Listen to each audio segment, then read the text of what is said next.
my pleasure to welcome you. Tonight is Tuesday, March 18th, 2025, and it is 7 p.m.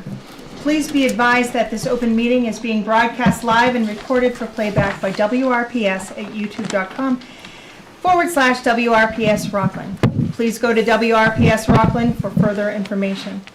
Please also be advised that the open meeting law gives the chair of a public body discretion to decide if public comment will be permitted, but the law does not require that a public body allow public comment or public participation during its meetings.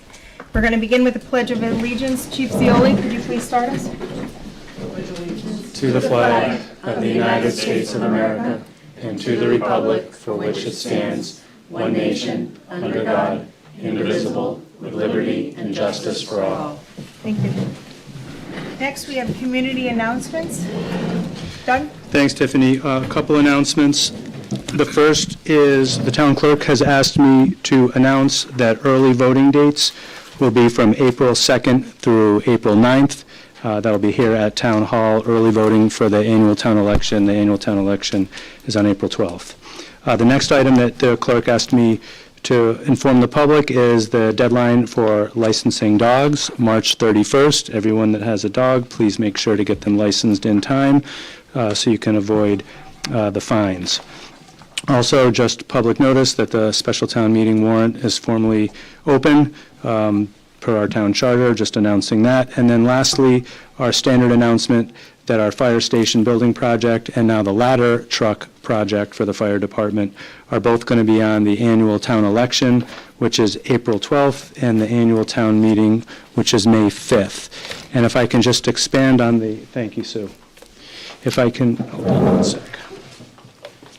Special delivery. Oh, thank you. And if I can just expand on the fire station project for a minute, if you go to just after tab 2, a couple fire station documents I want to just review. First is just a flyer that's on our town website and it's on social media that the fire department is hiring, and it's a great promotional flyer that highlights qualifications needed for the job, the benefits, and how to apply, and the application deadline is April 11th for anybody interested in working for the Rockland Fire Department. Next, I wanted to share with you the latest draft I have of a postcard that I want to send out to all voters, letting them know about the two ballot questions, the ladder truck and the fire station project. This will be a postcard similar to what we did for the South Shore Tech project on yellow stock. So I wanted you to be aware of that, let the community know sometime during that first week of April is when we hope to mail these out. If any of you have any comments on the language in this draft of the postcard, if you could please let me know ASAP, because I want to get it to the printer later this week. And then I just put in your packet just some of the promotional material for the fire station project. There's quite a bit of it, and we have it on our website. And then we've also been pushing it out on our social media platforms, Facebook, Twitter, and now we're also dipping our toe into Instagram for the fire station project, trying to reach every aspect of the demographics in town. And that's all I have. Thank you. Great. Thank you. Next, we have the minutes from March 4th, 2025. Do I have a motion to approve? Motion. Do I have a second? Second. All those in favor? All right.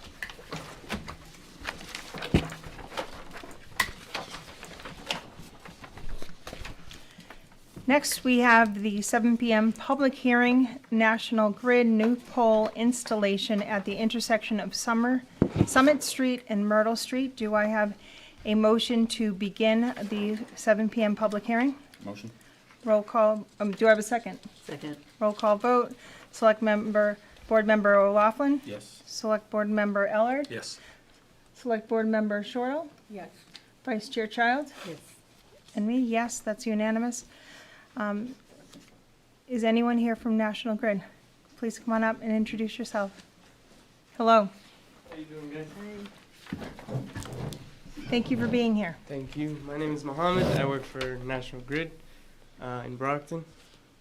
Nice to meet you. Just a quick gist on the thing, on the job, sorry. There's a anchor in a tree that we are removing due to the fact that that's not standard anymore. We don't do that. That's not a general practice for us. So we're just kind of removing that. And in order to anchor that pole on Myrtle Street, we need to put in another pole on Summit Street just to kind of get help that pole because it's leaning back. So that's the reason for that new pole. Great, and we have diagrams and whatnot. Do we have any questions from the board? Do we have any questions from the public? All right, with that, may I have a motion to close the public hearing for National Grid new pole installation at the intersection of Summer Street and Myrtle? Motion. May I have a second? Second. Roll call vote, Select Board Member O'Laughlin. Yep. Select Board Member Ellard. Yes. Select Board Member Shortle. Yes. Vice Chair Childs. Yes. And me, that's unanimous. Thank you very much. Thank you guys. Have a good night.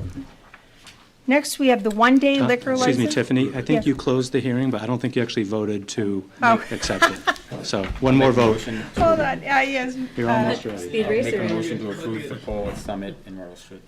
May I have a second? Second. Okay, all those in favor? And that is unanimous, and you are all set.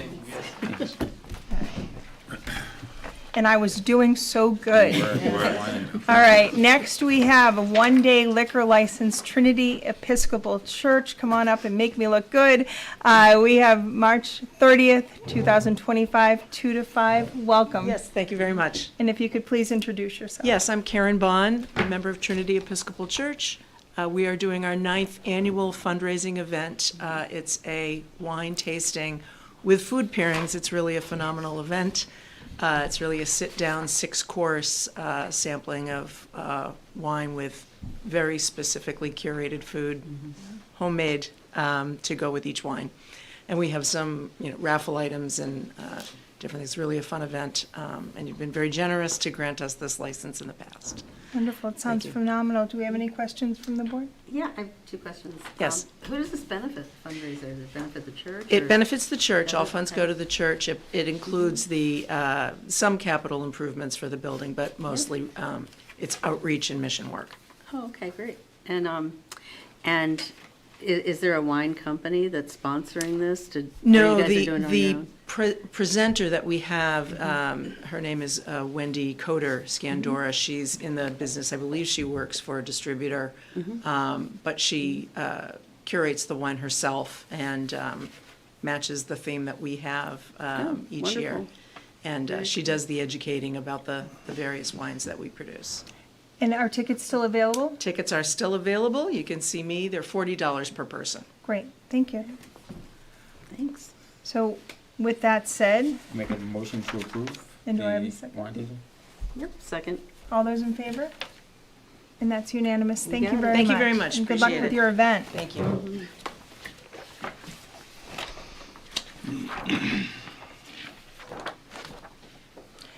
Next, we have the Recreation Committee appointment for Molly Growth Ong. Is Molly here? Hello, if you can please come on up.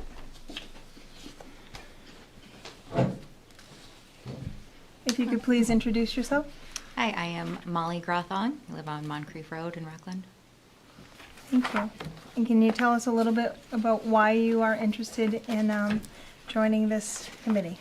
Yeah, my spouse and I moved to Rockland last year, and we've found an incredible sense of home and community here. We're really thrilled to be here, and so we're finding ways that we can be more involved in the community. And so for me, for the last 15 years, I've worked in youth sports as a coach, as a program coordinator, and now I'm an operations manager for a national nonprofit that seeks to place coaches in underserved communities to bring sports and fitness to youth. And so I believe strongly in the power of sports and extracurriculars in the lives of youth, and I'm passionate about creating spaces for fun, for belonging, making connections. And I also know that community events and spaces are vital to helping residents of all ages build connections and feel a sense of belonging. And so I've been really impressed with the work of Rockland Recreation in our time here. I think they do such an excellent job of building a strong sense of community here in Rockland, and I would be honored to be involved in that work. Thank you, and thank you so much for your interest in participating in town. Do we have any questions or comments from the board? Well, it sounds like you're wicked qualified. So Thank you. With And this has also been reviewed and approved by Jean Blaney and Rich Furlong. So with that said, may I have a motion to approve? Motion to approve. May I have a second? Second? All those in favor? And that's Welcome. unanimous. Welcome aboard. Thank you. Yeah. Thank you.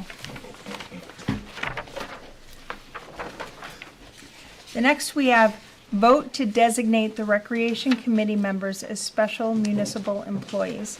Doug, can you? Yep, sure, let me take this one, because I don't think Rich is going to be here tonight. I'm just looking. So, this probably would warrant like a fuller discussion at some point in the future. I should probably get together like the master list of all the positions that have been designated as this. But what you have in your packet, there's two different things. The first is an email correspondence that Mr. Furlong, excuse me, who serves multiple roles in town, but for this purpose, he's appointed to the Recreation Committee. And he also is independently employed as a dispatcher at our regional dispatch center in Holbrook. So there's a email document from the State Ethics Commission to Mr. Furlong. And then behind that, I just put in for your information, some information that I downloaded off the state website that just summarizes what the special municipal employee designation means and what its purpose is. And so the long and the short of it in this instance is I'm recommending that you do designate the Recreation Committee as special municipal employees. Because when Mr. Furlong was doing what I encourage everyone to do, and I applaud him for doing this, he was checking with the Ethics Commission about something completely unrelated, which was fine. But the investigator at the Ethics Commission was very proactive, let's say, because they addressed his question, like, that's fine.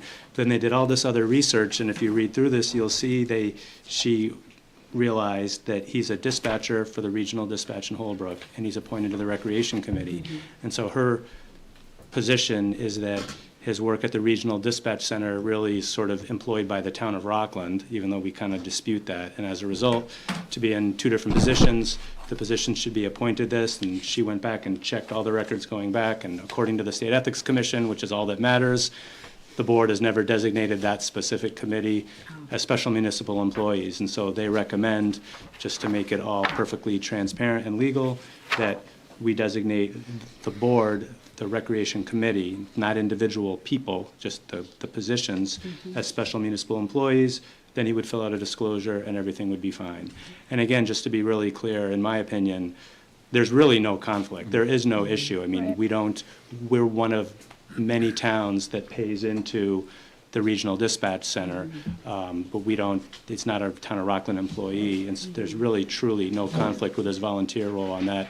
But we should always follow the advice of the Ethics Commission and check all the boxes and take the votes and do the forms they recommend. So with that, I'd recommend you appoint the Recreation Committee as special municipal employees, and in the future, I'll look through the files and see if we can look at the comprehensive list and see if there's any others that we may have missed. Great. So with that, may I have a motion to vote to designate the Recreation Committee members as special municipal employees? Motion to designate.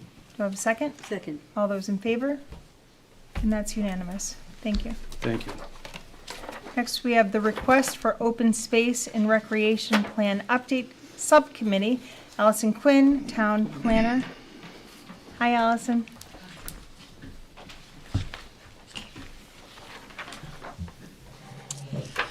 Good evening. Good evening. Thank you for letting me come. I wanted to present you with the request to appoint a open space and recreation plan subcommittee.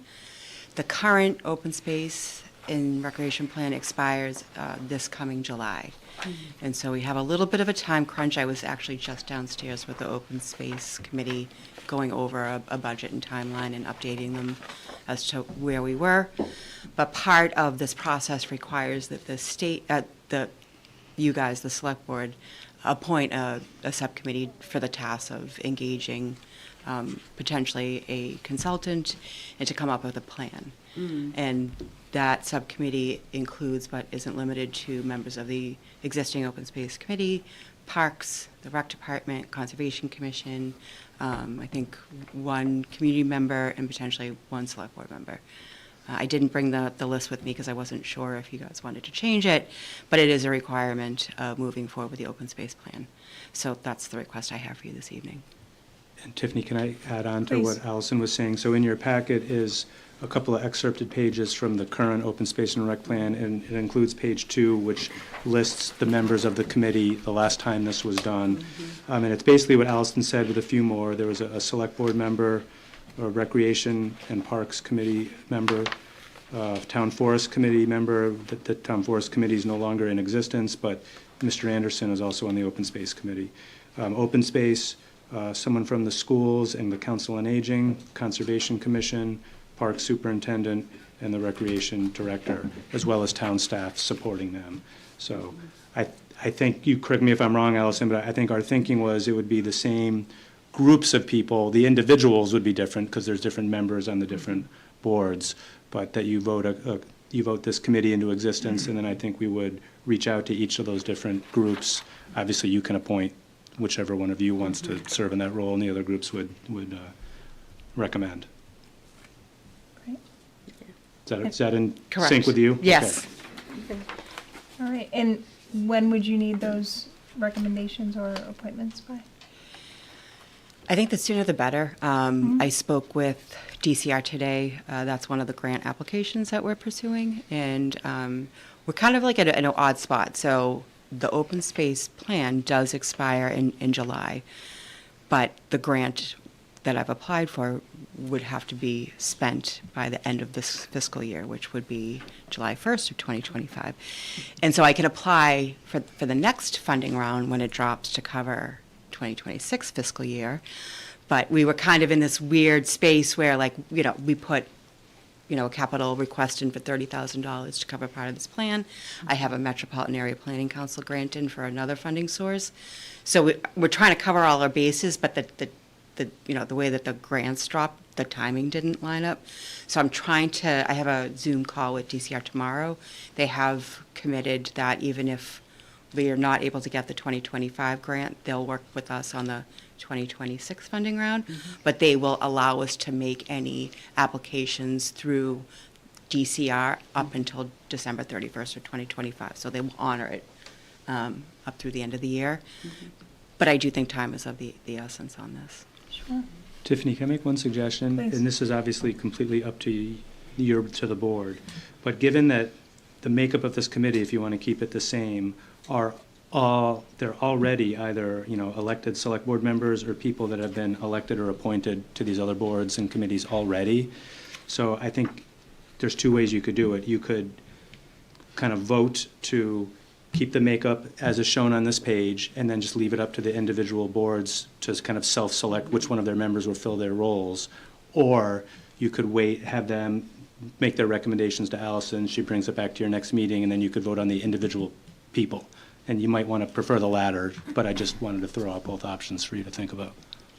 Right, do we have feedback from the board? Any preference? Yeah, I prefer the latter one, so that we can see who the people are that we're gonna appoint. Just make sure that there's no other conflicts or anything. That sounds good. Okay. But I think we keep the makeup, that seems to check all the boxes on open space and recreation. Great. So with that said, may I have a motion to do just that, which would be for the Open Space and Recreation Plan Subcommittee, and that would follow suit with this particular makeup, and that it would be brought back to us? Is that what, Yep, right? that sounds right, yep. Wonderful. Make a motion. May I have a second? I'll second it. All those in favor? Great, thank Okay. you. Thank you. I'll see you in 2 weeks.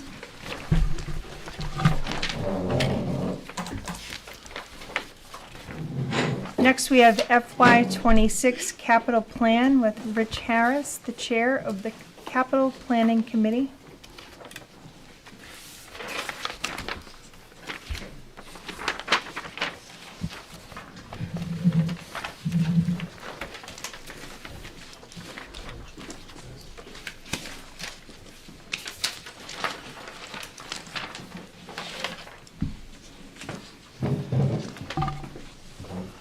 Hi, Rich, how are you? I'm well, how are you? Thanks for coming in tonight. So, you all have a copy of the fiscal 26 to 30 capital plan. We've met with each of the department heads.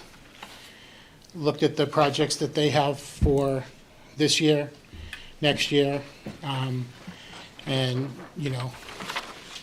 checking with them to see, what they'll need in the next 3 to 5 years as well, so that we can have a comprehensive plan of what the town is going to need.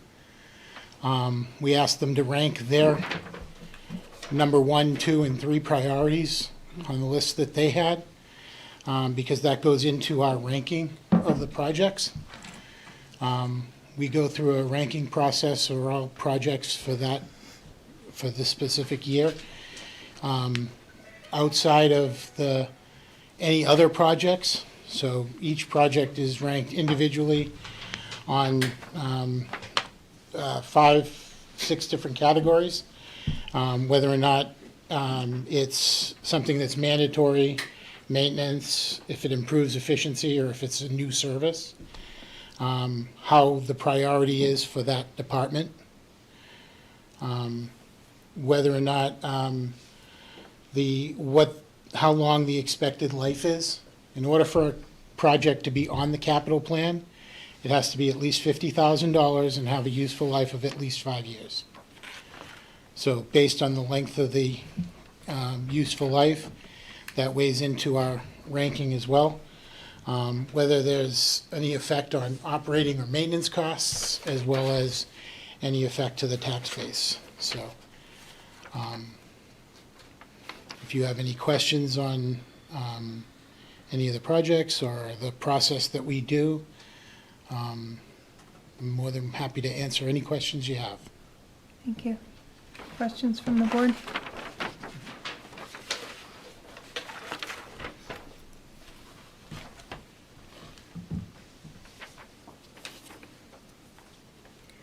Can I make one observation, Tiffany, while you guys are thinking? Please. I've been approached recently by a number of different residents and taxpayers, as different things have been proposed, the South Shore Tech School project, the fire station, and they know about water and sewer, where are we kind of keeping track of everything, and how can people learn what the big picture is for all these different things? And this is the first place I always direct people to look at, because it's an excellent document.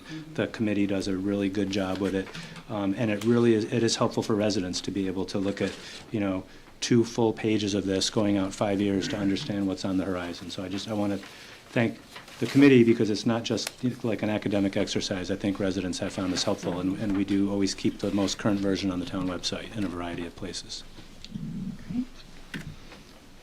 So with this document that you gave us, are the first 3 in each category their top picks in each department? No, not necessarily. Okay. No. Okay, is there a ranking sheet? There is. Do you have copies, Doug? I didn't put it in your packet, but I have it with me here. Okay.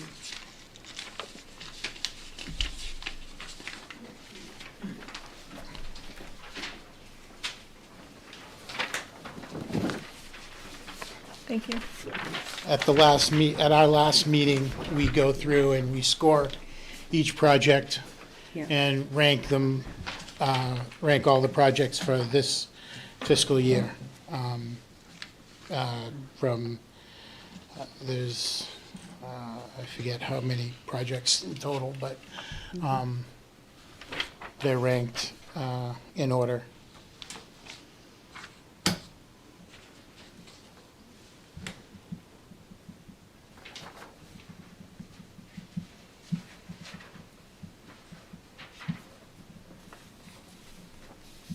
So the fire station is number Fire 1? station is the number 1 priority,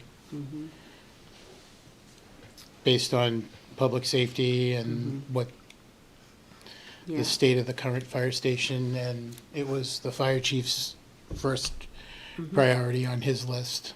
Okay. The second, 2A, is a water plant infrastructure upgrade for all 3 plants. I know there's discussions with New England Development that they will pay what it takes to improve at least one of the possibilities of making more water capacity. Cool. Did that come across your in your universe and the, in your It- committee? Other than if there's grants for, there's Yeah. on our scoring, if there's grants, then, we take that Yep. into consideration. But we're not in the business of how do we pay for it? Right. Right. We're in the Right. business of what does the town need? Okay. So we put it on the plan and we rank it appropriately as need for the town. We don't, as I look at it, our committee is the town department's wish list. And I tell them that. I said, if there's something you're going to need, let us know. We'll put it on the plan.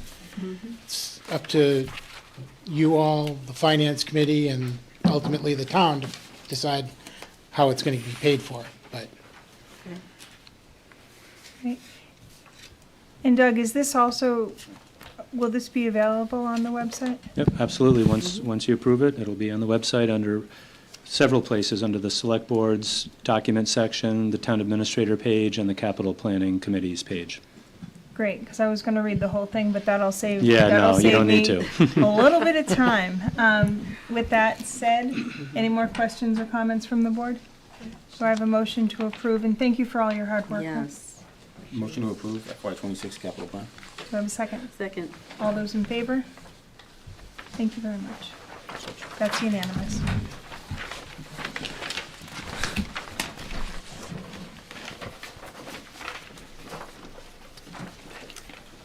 Next, we have Tim White. There we go. And overview of the veterans-related town meeting warrant articles and approval of addition of check-off box to excise tax bills for Veterans Support Fund. Here's Tim White, our veterans agent. Tim, thank you for joining us tonight. Good evening, everybody. And while Tim's getting his papers together, I just want to highlight why I asked him to come in tonight. There's 3 or 4 articles, which I've just in a very cursory manner, kind of highlighted. But I think they're very important, and I thought it'd be helpful for you guys to have a little bit more detail from the person who's most knowledgeable before you finalize the warrant.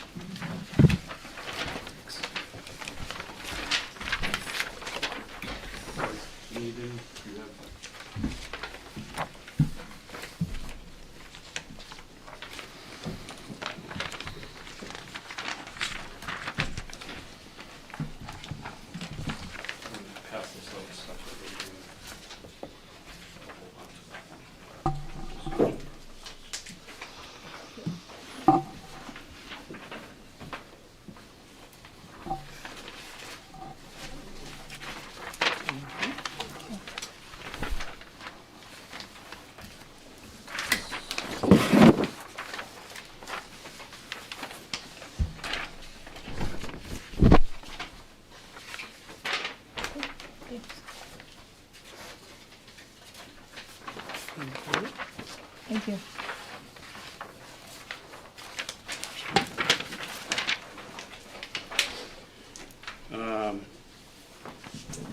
Based on the articles for town meeting, do you already have a list? 'Cause I can give you some of my, Yeah. We have No, the so warrants. in Yep. your warrant, you'll see the page before it lists which articles, Page so they have. 23. so the first thing we'll discuss is the first sheet that I passed out to you, which I had a lot of help from our town assessor, Meg, and helped me compile some of the numbers. But real quick, I'll try to be brief, but the governor signed the HERO Act in August 2024. In the HERO Act, it authorized as a local option that towns can adopt additional or increased veteran benefits for property tax abatements. So the property tax table specifically on disabled veteran benefits hasn't been increased. It's been a static number for about 17 years now. So a 10 to 90% service, a disabled veteran, service-related, gets $400 off their property taxes, but they have to apply for that annually. A 100% service-connected veteran applying for it annually gets $1,000 off their property taxes. The HERO Act authorizes us to apply a cost of living increase, which is Clause 22I. So that's the first article that I'm interested in presenting to the town. And then the next article is Clause 22J, which allows a town to increase the number, the $400, up to 100% of that number. So basically, you can double the abatement to $800 for the 10 to 90% service-connected veterans and $2,000 for the 100% service-connected veterans. So those are the first two articles that I'm interested in presenting. And then following on that on that chart that shows the graph, you'll see Article number 20, Clause 56. And what Clause 56 is new to me, something I've been studying for about the last year and a half or so, and how I learned about it is we had a Rockland resident who is a reservist who was called to active duty and served in foreign operating area for a year. Talking to his buddies in the unit, other service members, they were telling him, oh, I get this benefit where I don't have to pay property taxes if I'm in a foreign area for greater than 6 months on active duty.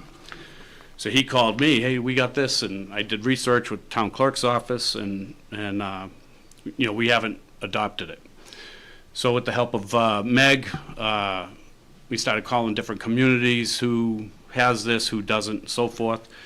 Middleborough, as an example, has adopted it.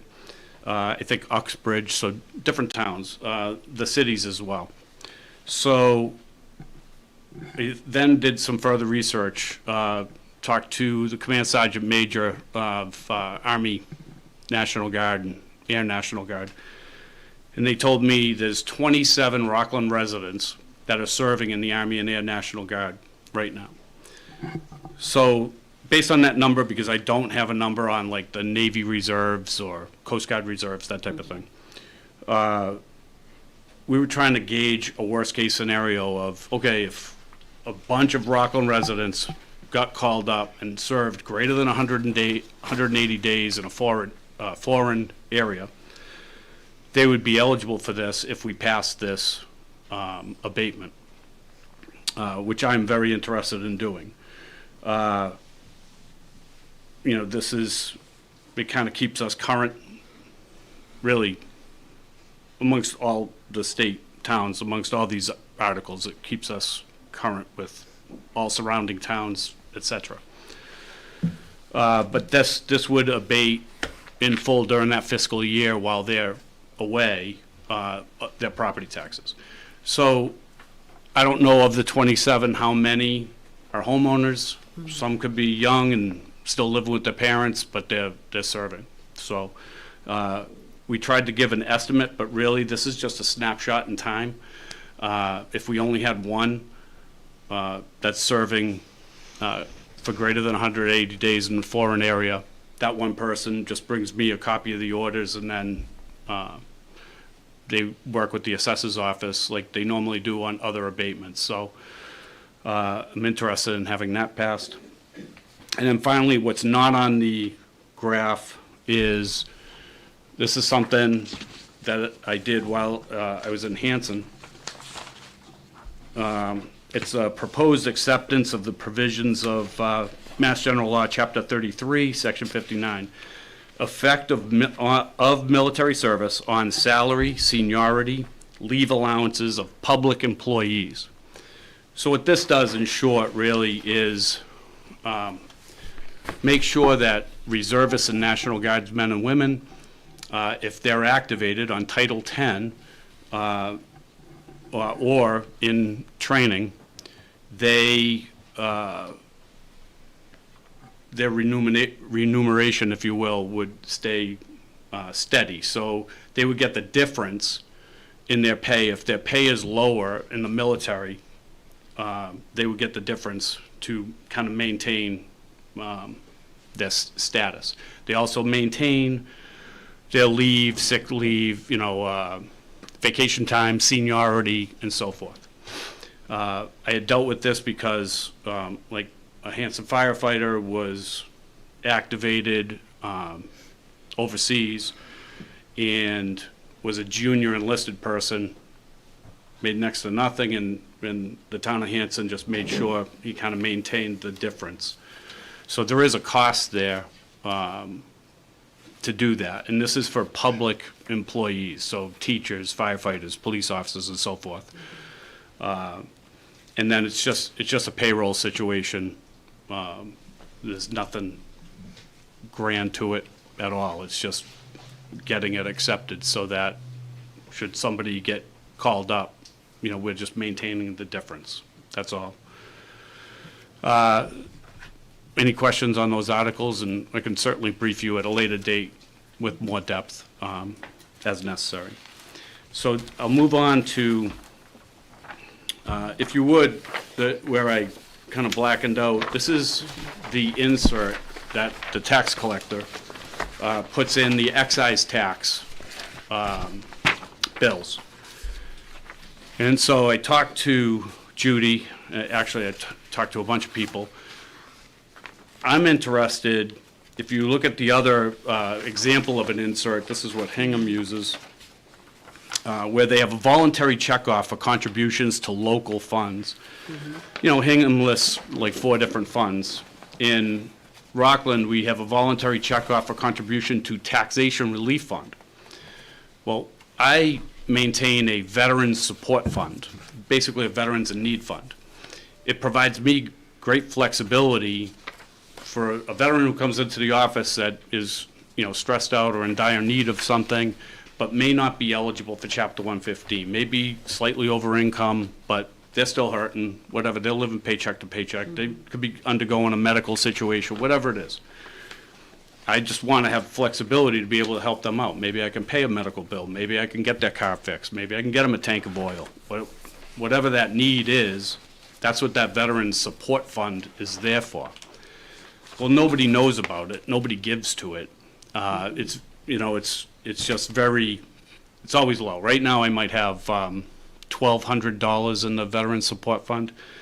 And honestly, because I'm at the senior center, the seniors are the ones who, they'll throw me $20, $40, that type of thing, and it's kind of gets built up over time that way. But one person, I can use a great amount of that, and then I got nothing. So I'm interested in adding maybe it changes the printing or something like that, just adding a voluntary contribution for the Veterans Support Fund on that insert. And as far as I know, the only thing I've been told is whatever we do for the insert, it cannot change the mail rate, which this wouldn't. But we would have to kind of change the presentation of that insert. So that's why I wanted to bring it to your attention. I'm very interested in doing that. And so I wanted to give you an example of what I'm thinking there, if we can move forward with that. And Tiffany, can I add one point? Yes, I did please. talk to the town collector recently about this, and she told me that we're really not getting any contributions to that taxation relief fund. So if you want to do this, which I recommend you do, I'd recommend just swapping out taxation relief with the Veterans Support Fund for a while, and let's just see how it goes. And if we want to add the taxation relief back, we can maybe shrink the font and do whatever needs to be done. But it might be good just to swap them out to start and see how it goes. I think that's great. Now, would that require a vote this evening? I think you should vote, yep. Yep. With that said, on that particular item, do I have a motion to support adding a checkbox for Veterans Support Fund, basically in exchange of the tax relief fund? Yeah, I would just say adding it to the tax bills. And Adding then- it to the tax bill. Motion. Do I have a second? Second? All those in favor? That'd be great. Now, Thank you. Mr. White, one more question for you. In the meantime, should anyone watching tonight's meeting, or anyone want to come donate to this Veteran Support Fund and help you grow it, would they just come visit your office at the senior center? They can do that, or if they happen to mail in a check, they can mail a check to the town of Rockland, and on the memo line, you just say for the Veterans Support Fund. Great. And then I'll process that through the treasurer's office. I have a suggestion. If you can get a QR code that goes directly to a donation page and put it up on WRPS, like, they have the ads that come up, whatever. Yeah, I wasn't That sure might- if I could do stuff like that in my position, so Oh, Okay. yeah, I'm really not sure if I can solicit. Yeah, we'll look into it. It's a Yeah. good idea. Sounds good. Well, thank you for maintaining and trying to grow that worthy fund, that's for sure. Thank you. All Okay, great, and thank you for the update. right, Thanks, Tom. thank you.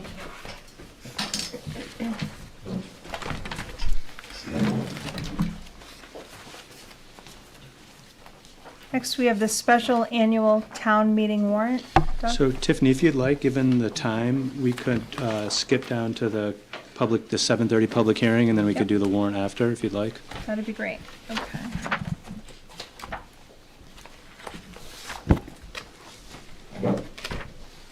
Okay.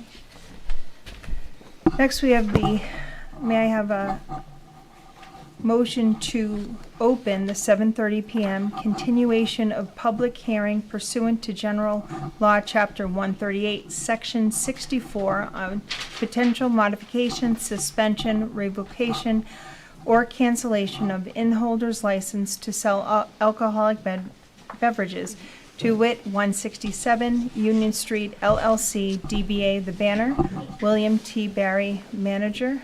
Do I have a motion to begin the open hearing? Motion. Do I have a second? second. All those in favor of roll call vote, Select Board Member O'Laughlin, Yes. Select Board Member Ellard, Yes. Select Board Member Shortle, Yes. Vice Chair Childs, Yep. and myself, that is unanimous. And if I also have Attorney Bob Galvin? Hello. You want me to? Yes, please. Absolutely. There you go. Great, and Doug, if we could have a brief overview? I think, if we all recall, 2 weeks ago, we were here for a disciplinary hearing. A lot of staff was here. Attorney Galvin gave a very detailed overview. You also heard from the manager, Mr. Barry, and his attorney, who was here tonight. The long and the short of it was, the board suspended the license for 2 weeks with a detailed list of corrective actions that needed to be done. Since that time, the Board of Health has issued a condemnation order and an order of correction, I think are the technical terms. And so the purpose of tonight is to get an update from the representative of the manager to see where they're at on getting all the work that needs to be done to make the property safe for the public.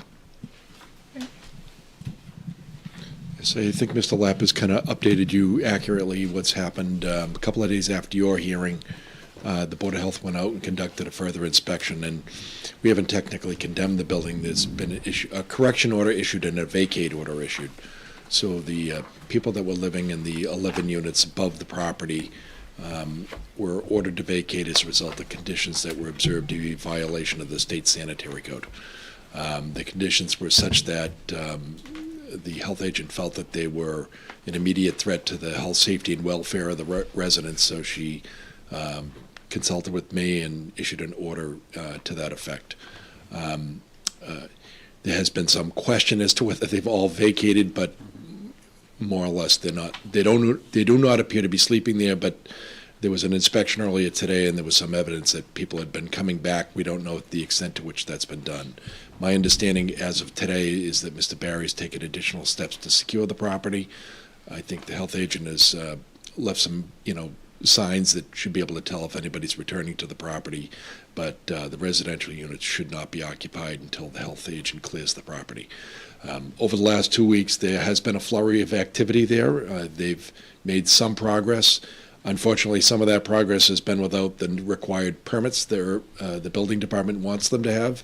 Mr. Rubel could probably give you a little bit more details on that, but They have been trying to clean up the property. They have been trying to address some of the things, albeit not in the strictly in accordance with the manner in which they were directed to do that. But until the units are inspected and until the building department clears the property, those units will not be occupied. On the issues that are principally selectmen's issues or select board issues, Attorney Sullivan's going to probably update you, but he's asked for a couple of more weeks to remedy the issues. You'll recall when I was here before, I told you that the license and the transfer of the premises had occurred. The property had been foreclosed. It was owned by 167 Union Street LLC.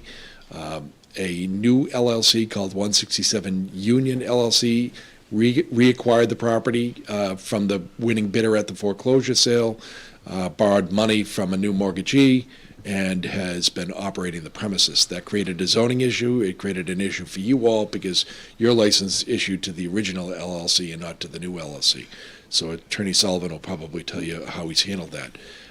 They appear to have resolved, at least immediately, the insurance issue, and I'll let him explain how they've done that, but basically they've reissued the policies of insurance in the current owner's name. If you're going to be serving alcohol and you don't have a license, number one, because the license never issued in the new LLC, that's a problem for them.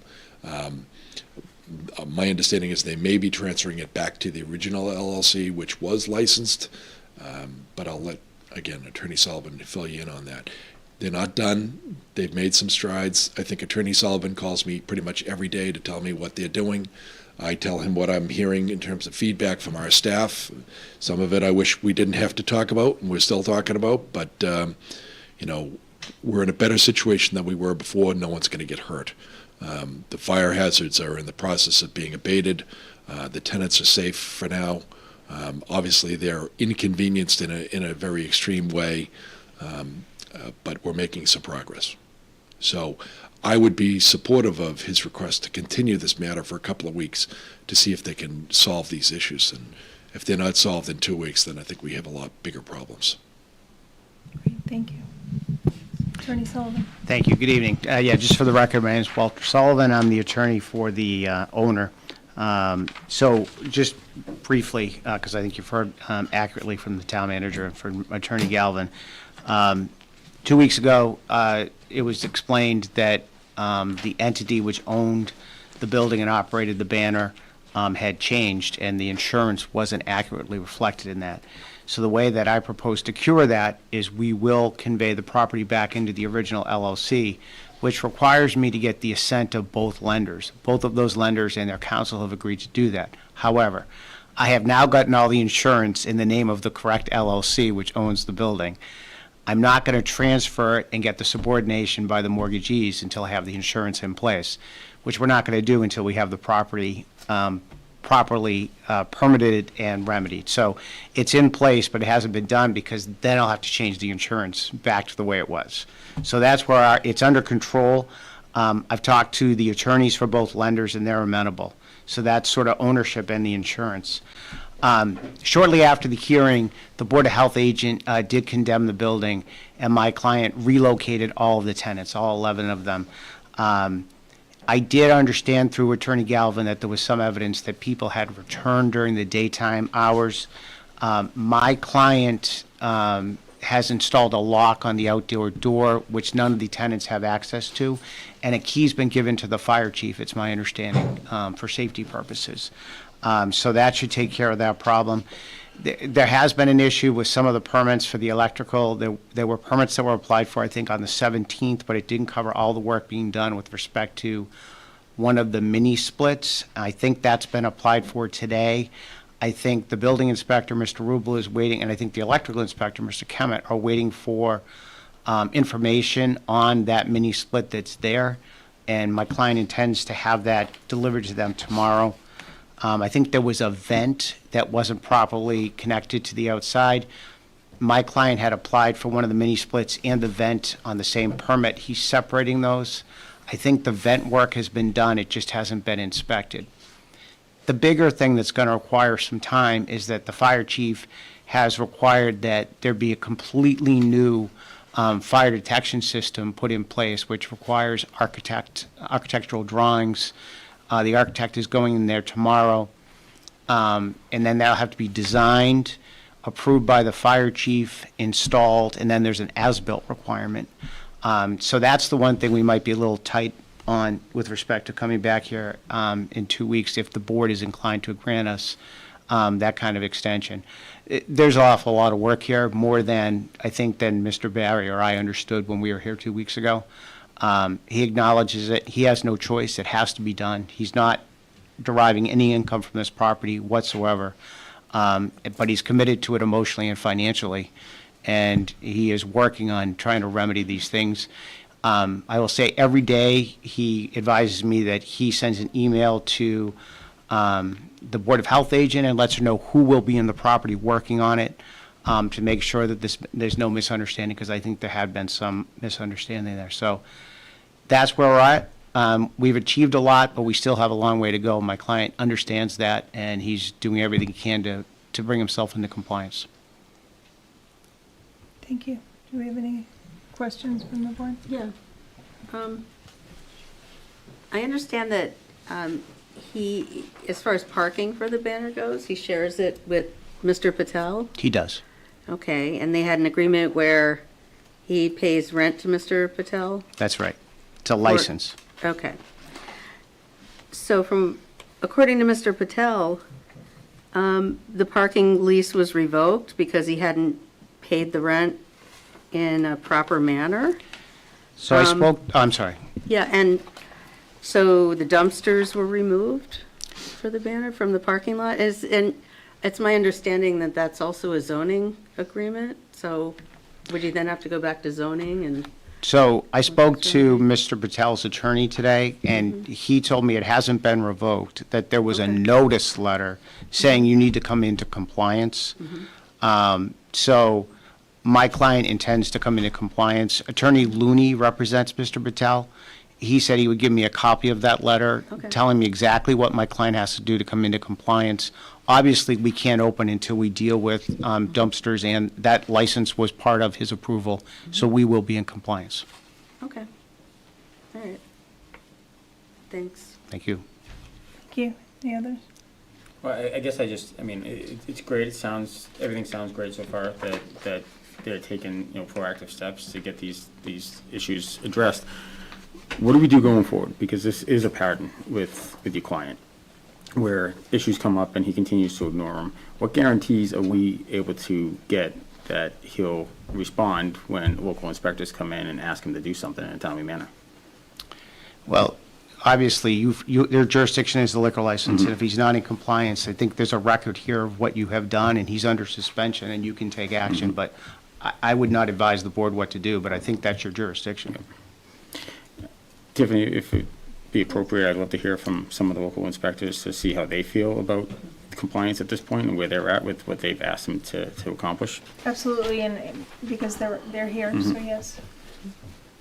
Tom Rubel?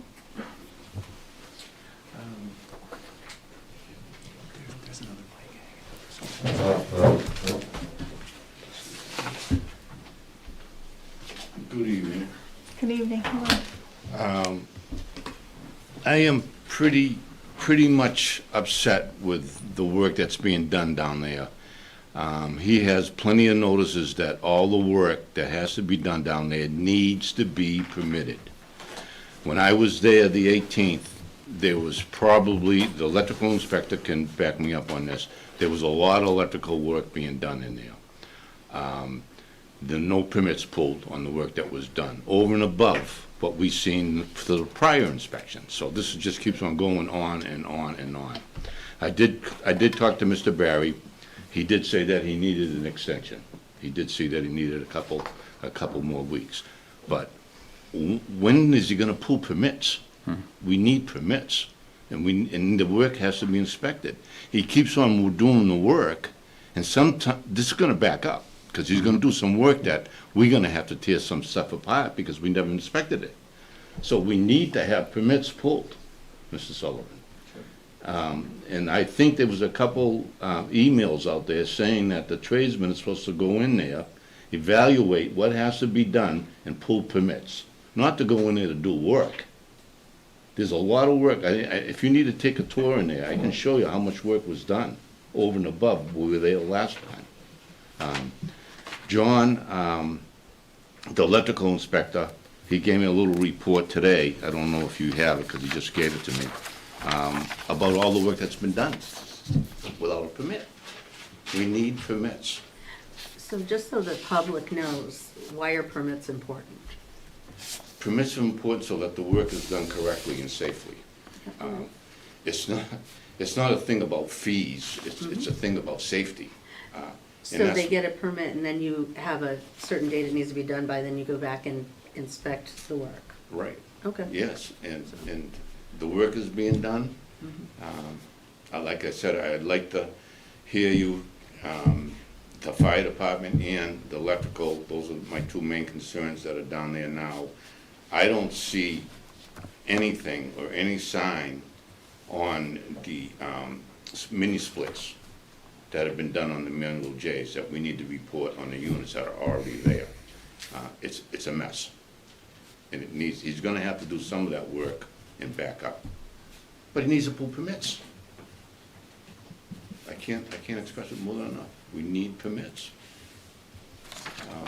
It's all over the state building code as far as doing work without a permit. I'd like to hear you listen to the electrical inspector and the fire department.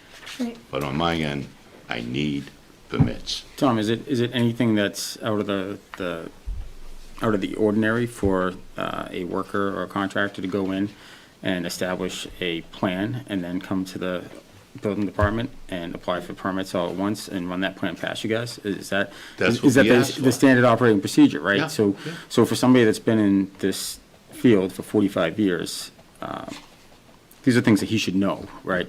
And I don't think it's a communication breakdown, because I have plenty of emails from council saying that the workers are supposed to go in there, Yep. give us evaluation, and pull permits, not to go in there to do work. I mean, if you're in there, I think that one of the notes was that he was gonna be in there at 8 in the morning until, I don't know, 8 at night. That's to do work. Yeah, see, this is the stuff that I find disappointing, because to your point, Attorney Sullivan, we did make ourselves pretty clear with our decisive action a couple weeks ago, and this is the type of stuff that it should be easy. Just do what the local inspectors tell you to do in the manner in which they tell you to do it. And, I mean, I would expect that Tom come in today and say, you know what, he's making progress, he's communicating, greatly, he's following, the letter of the law, and doesn't seem to be the case, which, again, tells me that this type of behavior will continue after whatever extension we may or may not give tonight. So, and I'm sure after we hear from electrical and fire and health, we'll hear some more stories as well. And I understand this is a huge undertaking. There's a lot that needs to get done. So I'm definitely very sympathetic to that. It's a lot. But I think the most important message that you got to bring back to your client is he's got to get himself organized. He's got to organize how he wants to delegate this work and what has to get done in the most timely manner, along with these inspectors, So, I'm gonna give you a little bit of literature here that John, the electrical inspector, had given to me this afternoon, and he can come up if you want him to. Thank you. John? Thank you. Thank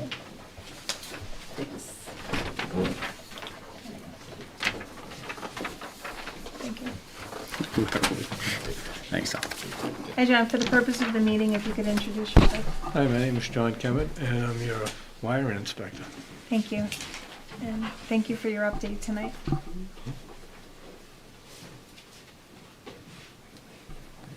So I'm not sure that that email really conveys, my sense of frustration and the fact that I keep asking for things and I'm not really getting them, at least not in the way that I'm asking them. So I'm really concerned going forward. They're not difficult asks. They're just things that need to be done. And I seem to not be able to communicate effectively with this person. Excuse me.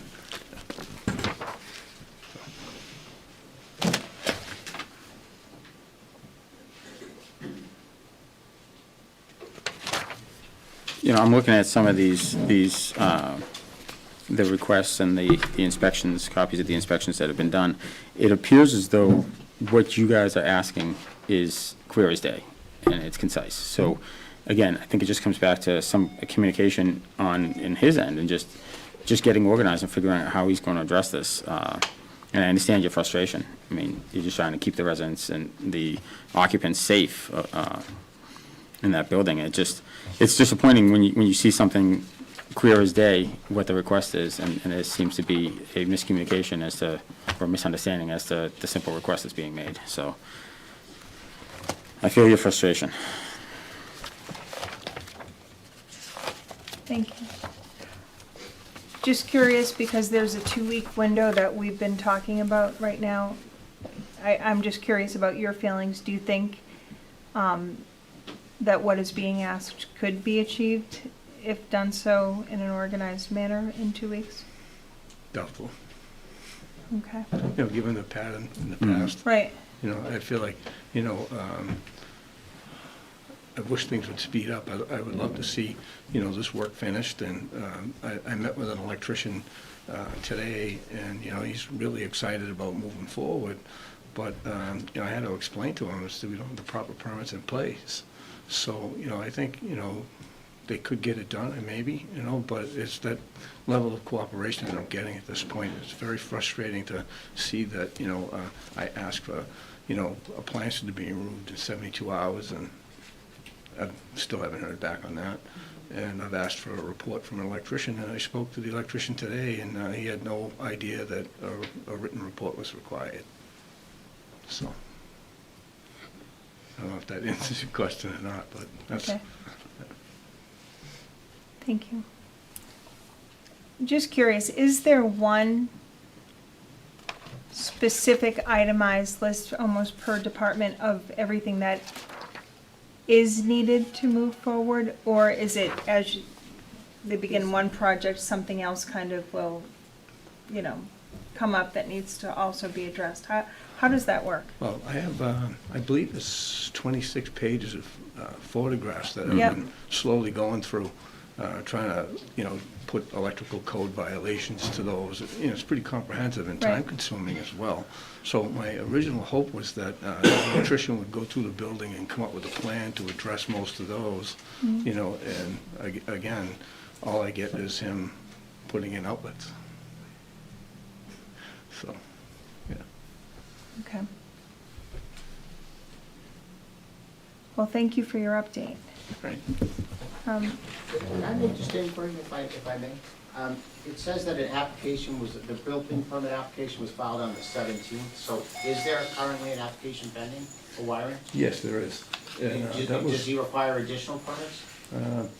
Well, that permit needs to be, he needs to come in and talk to me about what his plans are. It was very vague, the plan that was there. Okay. So my hope was to reach out to him and have him have a more comprehensive plan. So the electrician or Mr. Barry? And I'm sorry, I'm not trying to interrupt, just so I can communicate Well, I with my think, client. the electrician and Mr. Barry in concert should be reaching out to me and talking about what needs to be done to bring the building into compliance. I have permits from 2023, you can see on that. Yep. So, and I have to be honest with you, I've inspected all of those things that are listed in that permit, and I feel strongly that I probably wouldn't pass them at this time. Thank you. You're welcome. Thank you very much. And then we have fire. Good evening. Hi, how are you? Good, a fire alarm technician reached out to me. One day, we talked about what he'd need. It's not that I demanded the panel be upgraded, the panel failed, and it needs to be upgraded. Mr. Barry expressed interest in adding to the 3rd floor, so I told him he needed to upgrade. Depends on the panel. Some only will take 16 devices, 24 devices. He needed a panel that will take more devices, so therefore the cost is going to be more expensive. It's a bigger building. Yet to receive a permit for that or a follow-up phone call on that. As for this being a pattern, this is probably the worst pattern in the town of Rockland. I deal with multiple landlords on a regular basis, all our nursing homes, all our hotels. I have fined them different places. I've never had to keep going to the well of finding somebody as many times as Mr. Barry. Has he paid those fines yet? No, and he's getting another one today. Mhm. We wrote him a letter, step-by-step process on what he needs to do. Hire a master electrician, and he's pretty much out of the equation. The master electrician comes in, lays out the plan, installs everything, pulls permits through me, I approve the plan, and we move on. That's what I was gonna suggest, is Yeah, it it's- sounds like he needs like a project manager at this point Right. to kind of run this Well, project instead of him. Yes. Yeah. The fact that he's a licensed construction Mm. supervisor, Doesn't, and he's doing this, Mhm. is even further baffling to why he wants to choose to do this. The little stuff, hey, replace a light bulb, he does that stuff pretty easily. But anything that costs money, so I'm in his building quarterly, 4 times a year. And then with complaints, I've been in there many more times. He's not gonna listen, we're all gonna be back here soon. I'm trying not to be the bad guy, but that seems to be my role.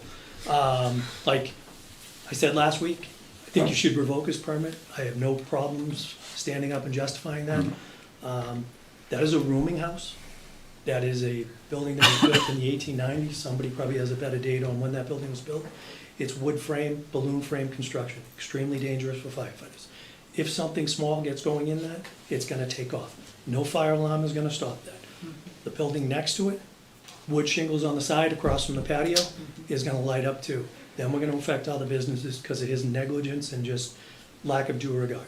So, I don't know what we can do to get him to compliance. I think he's up to about $8,000 in fines from the fire department.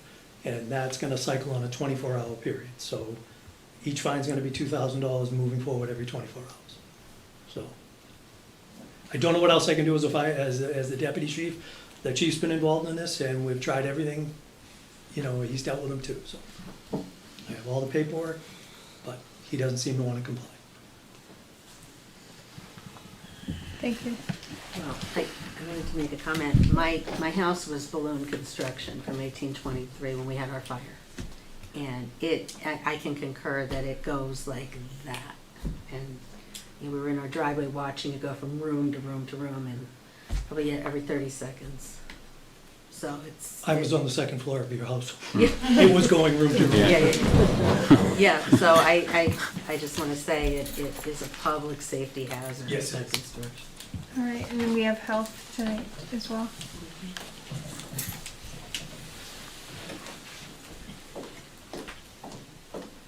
Hi, thank you for being here tonight. Good evening, Del Shawn, Health Agent, Town of Rockland. So I can talk about the inspection that we had yesterday. Prior to that, many emails reminding Mr. Barry that no one is allowed except for tradesmen in the building. When we conducted the inspection, I assumed that all the rooms would be ready and open for us. But we had to sit there and wait, and Mr. Barry opened up one room at a time. Several of the rooms, there was evidence that people are staying inside the building. One of the buildings, I actually brought in one of the inspectors and I said, do you smell this? You could smell like somebody just put on deodorant and just got out of the shower. So it automatically made me think to go to the shared bathroom. And sure enough, the shower was wet. You could still see it dripping still. I went back in his room, and in plain sight, his toiletries were there, and his toothbrush was wet. There was another room that actually you could smell cigarette, like somebody had just smoked a cigarette probably 45 minutes before we got there. Before I left, in the rooms facing Union Street, I lifted up all the shades and opened them all up. And then this morning, you can see that the shades were pulled back down or shut. So that's my concern, is that right now, somebody could be in there. And I had said to Mr. Barry and his daughter, I said, it's evidence that somebody's in there. And he said, I can't control that. So I said, well, let's get a new key. And then I find out from another occupant that they don't usually use that door that Bill Barry changed today. They use the side door, and apparently there's no lock on the side door. But I had just found that out, like, in the last few minutes of my workday. So that's my only concern, is that where are these occupants today? We don't know. Bill Barry was responsible for putting them up. Per my code, it's the length of their lease, so I don't get involved with their lease, so I don't really know. But that's, and then again, all the work that was done. I think 7 rooms have mini splits, 3 rooms had conduit done, and 4 rooms have baseboard heaters. All right, thank you. So safety measures have not been adhered to or And I didn't get respected? into all the rooms. I had a question for Mr. Sullivan, if I may. Where are the residents currently? They're in a hotel, and I don't know the name of the hotel. I believe it's in Brockton. Okay. You know, and all I can say is that it was reported to me that 2 of the rooms inspected by the health agent had some evidence that somebody had been there, maybe not staying overnight. And he said he would take measures to secure that door so they couldn't get in. I don't know anything about a side door, but I will inquire. Has he taken measures? He said he put a lock on the doors? Today, that was today. The inspection was yesterday. I'll ask him to do something about that side door. I was unaware of it. He knows nobody can be in there. Yeah, okay. All right, thank you, Attorney Galvin. Yeah, I mean, I think it's helpful for the board to understand what you might do on the ultimate issues that are in front of you, to hear some of these things, but you gotta remember, the other boards are gonna handle these matters that you're being updated on. But I do think it's important for you to hear it, because it does have a bearing on what you might do with respect to the issues that you have under your authority, which is the liquor license, so. Well, I think this is what I went back on from the first time when we first granted him his license.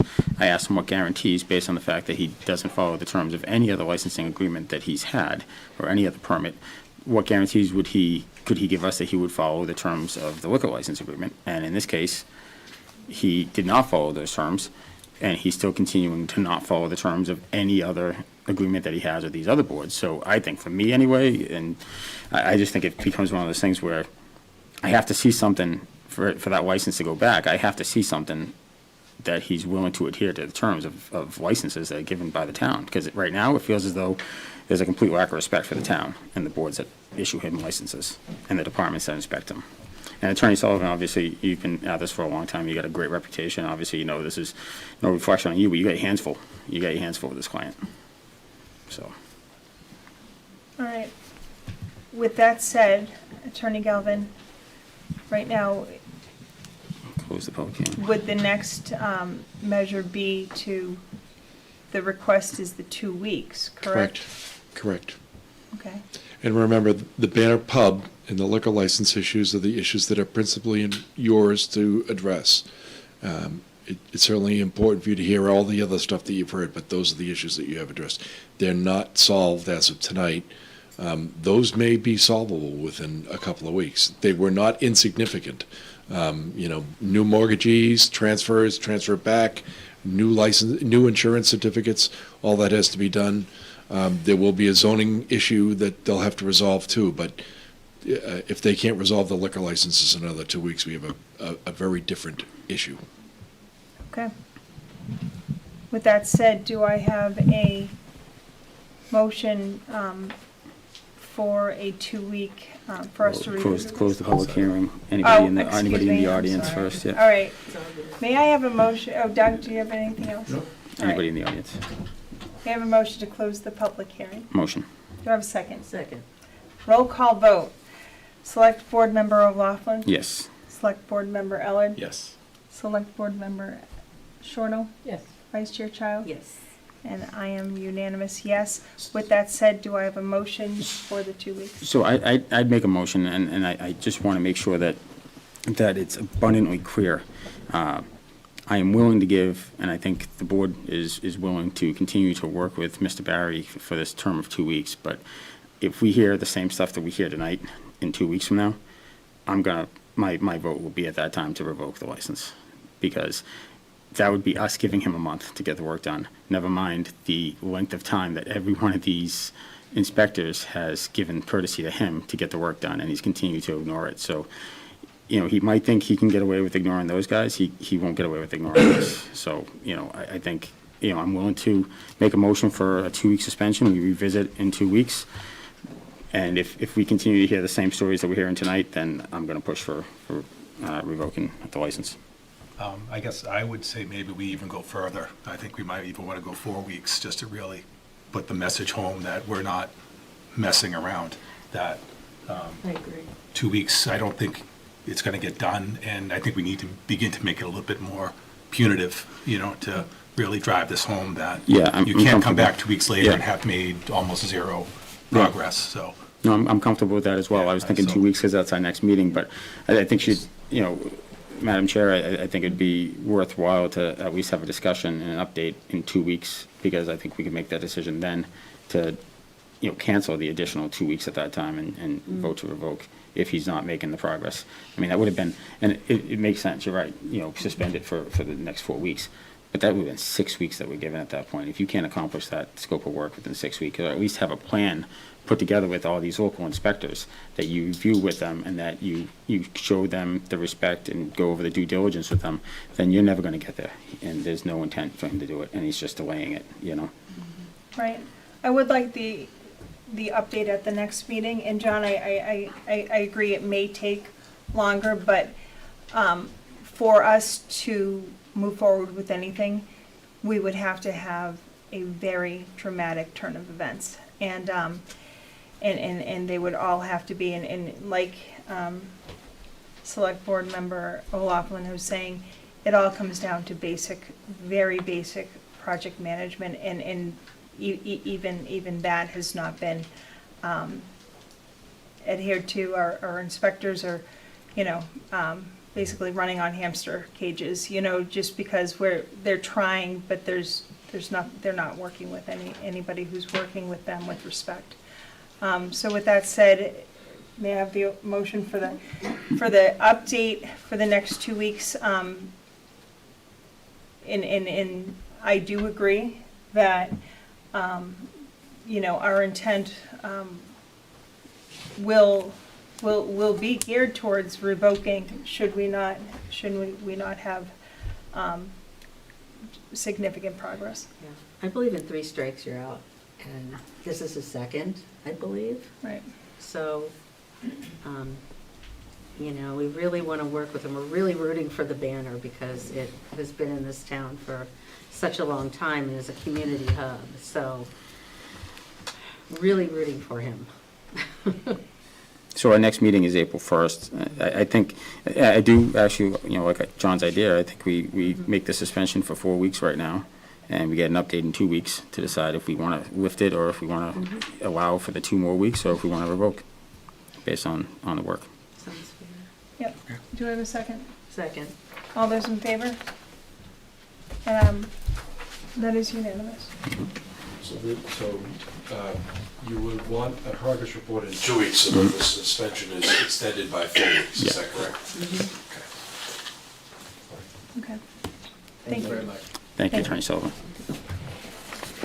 Next, we have a special town meeting warrant report, Doug.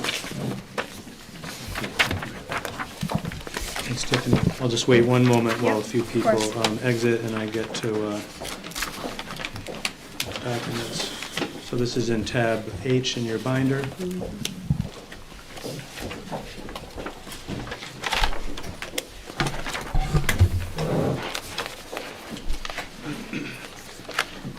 So what's included in your binder is my draft of the annual town meeting warrant, and I put as a header across all of these, town council has not yet reviewed this document. They do have it, so John and Bob will be reviewing this shortly. I'm just going to very quickly run through the list of articles. If there's any you'd like to talk about, please let me know. So starting with the special, we have unpaid bills from a prior year. Article 2 is the snow and ice deficit. Article 3 would be reappropriating Article 36 from the May 24 annual town meeting warrant, which was $500,000 for the school department for their, well, it was previously for improvements at the Eston School, and this would reappropriate those funds for out-of-district costs. So that's reappropriating a prior free cash article. And then Article 4 is the Abington-Rockland Joint Waterworks storage tank cleaning. The reason why that was pulled out of the annual into the special was because the water superintendent would like to make those repairs sooner than July 1, so we want to do the special. And again, please stop me at any point if you'd like. Then going on to page 8 with the list of articles in the annual, we have Article 1, annual town elections, setting elected official compensation. Article 3 is the general fund operating budget. I didn't include the budget in this draft of the warrant because there's one or two things still up in the air. Hopefully after tonight, we'll be able to lock that down. Article 4 is transferring funds into our OPEB account. Article 5 is transferring funds into stabilization. Article 6 is the Water Department Enterprise Fund budget. Article 7 are the Water Department capital articles. And again, I've grouped all their articles into one, all their different requests into one article, and it's spelled out in a table. So if anyone at town meeting has questions, they can ask, but we can get that done in one vote. Article 8 is the Sewer Department Enterprise Fund budget. Article 9 is additional borrowing authorization for the Sewer Department. So if you recall back, we have already authorized $1.5 million. And actually, I might want to just shut that door. Gina, would you mind shutting that door for me? Thanks. So Article 9, if you recall back, we had previously authorized $1.5 million in borrowing for the Sewer Department. And then a year later, we authorized another $12.5 million. This would authorize an additional $22 million. So all combined, I think it's $36 million, which is the total amount that they need for their Phase 1 upgrade and repairs to the wastewater treatment plant. Again, they're going to go through the clean water, they're going to apply to go through the Clean Water Trust, the state revolving fund. So hopefully there'll be some principal loan forgiveness and hopefully 0% interest when there is any. And again, all the debt service for all the sewer borrowing, even though we didn't pass a debt exclusion, the intent is that the Sewer Department Enterprise Fund, through their rates, through their own revenues, will be responsible for their own debt service. That's the plan. Article 10 is the sewer capital articles. Article 11 is a assessing department software upgrade for valuation and appraisals. Article 12 is our annual $75,000 town capital projects for miscellaneous capital needs in town. Article 13 is a cemetery dump truck. Article 14 is all the list of capital articles for the fire department. That's $801,000. Article 15 is capital articles in the highway department. 16 is IT network switch replacements. Article 17 are the Parks Department capital articles. 18 relates to what our town planner spoke about earlier tonight. That's an appropriation to update our open space and rec plan, which she'll either need to use all of it or maybe only some of it if we get another grant, or potentially even none of it, depending on what kind of grant funding ends up coming through. Article 19 is the police capital articles. 20 is a recreation department article to buy a new closed equipment trailer. Article 21 are the school department capital articles. 22 is adding a new revolving fund for the joint waterworks. Article 23 is a new revolving fund for the treasurer's office for tax title. 24 is the maximum spending limits for all the revolving funds. Article 25 is the big one. That is the debt exclusion for the fire station, $26.1 million. And again, you'll notice I moved that up. You know, traditionally, I tend to put these types of articles at the very end because I want people to stay through town meeting and participate in everything. I did get a lot of feedback about that last time, that some folks didn't want to have to sit through the whole meeting. They wanted it earlier. So my logic was, I think the most important thing is always our budget and our capital articles. So kind of as soon as we get through those, then I put the large debt exclusion, followed by Article 26, which is the $2 million ladder truck capital exclusion for the fire department. Article 27 is the town charter updates. That's the one article that's not included in my draft. Attorney Clifford will be drafting that based on the Charter Review Committee's recommendations. Article 28 is the first time we'll be, actually it's not the first time, we have appropriated a small amount previously, but the first meaningful appropriation from our opioid settlement, special purpose stabilization fund, $160,000. The assistant town administrator spoke at length about that before, and I'm excited about this initiative and really anxious to see how effective it is. Articles 29 through 32 are the articles that the veterans agent spoke about earlier tonight. And just to highlight, to the extent that any of those items will have potential impacts on our revenues, we don't have to worry about that for FY26. That's going to be a later fiscal year, FY27 and beyond, and we'll obviously monitor that, and we'll have to adjust downward any estimates accordingly. Article 33 is the Community Preservation Act, the regular allocations we do every year for the three quote-unquote 10% buckets, and then the 70% undesignated bucket. Article 34 is the replacement of the bicentennial track using CPA funds. Actually, the first article is a small appropriation to finish paying for the feasibility study for the track. And Article 35 is the actual article on the track replacement. And again, that is a $3 million project, which will be fully funded from the Community Preservation Act, so no ballot vote needed. It will not raise taxes. All the debt service will be paid from future CPA receipts. Very excited about that project as well. I think the community will too. Article 36 is a CPA project for the historic microfiching of historic documents. 37 is installing a generator at the Garden Terrace Affordable Housing Complex. Article 38 is improvements to the Beale Cemetery. And then Article 39 is, Articles 39 to 41 are all zoning. 39 is the ADUs, the accessory dwelling units, and again, that's state law that made these changes, so we have to do that. Article 40 is zoning, clarifying lots in common ownership, and Article 41 is zoning relating to setback requirements. So that's a very quick list of the warrant. Any questions on any part of this that you might have, I'm happy to try to answer. I think we're good, thank you. All right, great. Yeah, thanks for all the time that was put into this, well, every year, really. Yeah, no. Think you rock with That's the job, yep, thank you. Yeah, for sure. Next, we have other new business not reasonably anticipated. I have none. Okay. Next, we have old business, FY26 budget. Don? Yep, so if I want to make one general budget comment before I get to the school issue. So in your packet, you have our detailed line item budget. The only substantive change from the prior versions is the town accountant reminded me that, let me back up even further. Our union contracts are still not finalized, so the same practice as we did 3 years ago. I have a lump sum of money in the select board budget, which that's the maximum amount I have to work with. Once the contracts are agreed to, which will most likely be after town meeting, then we'll be able to allocate out of that bucket. The town accountant reminded me we had to do this before. The elected officials need to have their compensation set at town meeting. I can't make that allocation later. So the only adjustment I've made as a placeholder for now is I put 2.5% in for the 4 elected department heads. So that's, I just want to make that clear. And if there's any change from that, that'll be addressed at a later special town meeting or annual town meeting. So then going to the real issue at hand, what's in your packet, in addition to the line item budget, is 2 things. One is a spreadsheet, which the one that looks kind of like that, and I have sent this to the school department ahead of time, so I know they have it.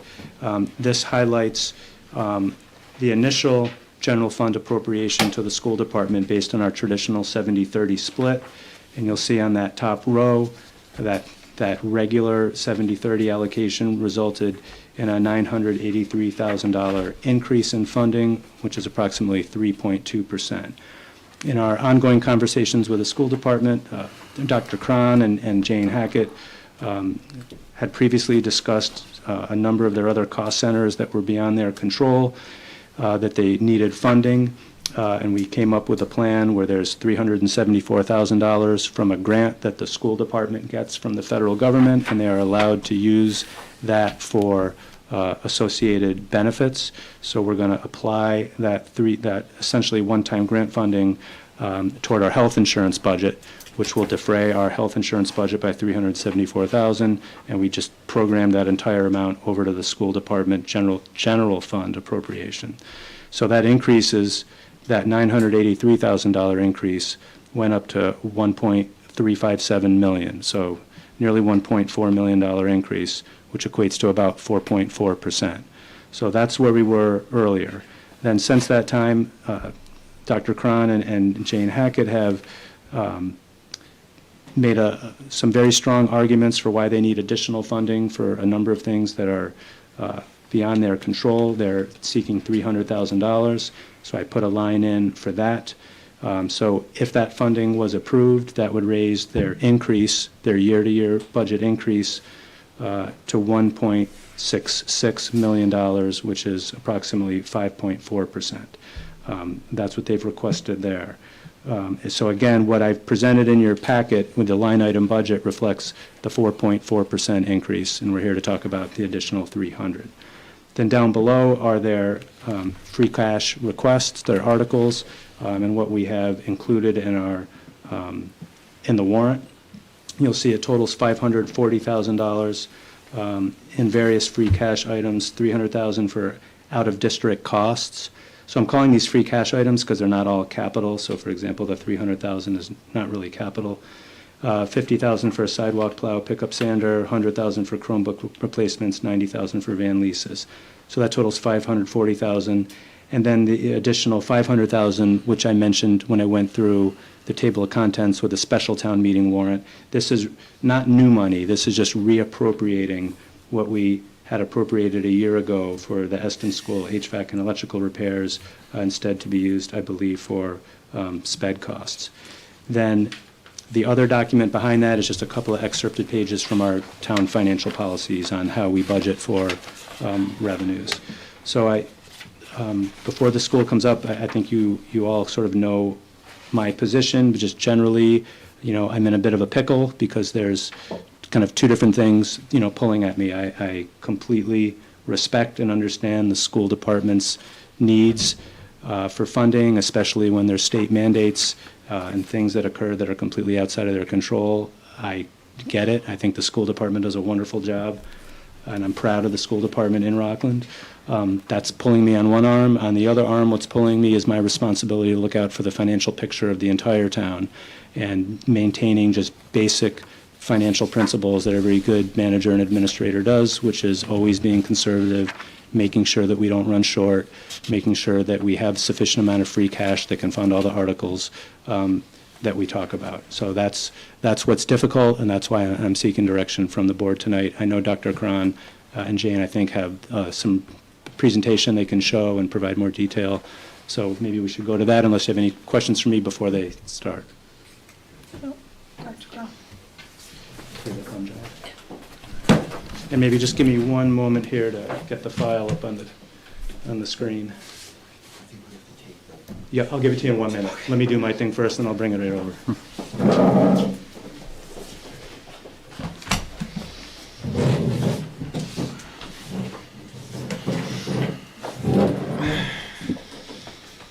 Thank you.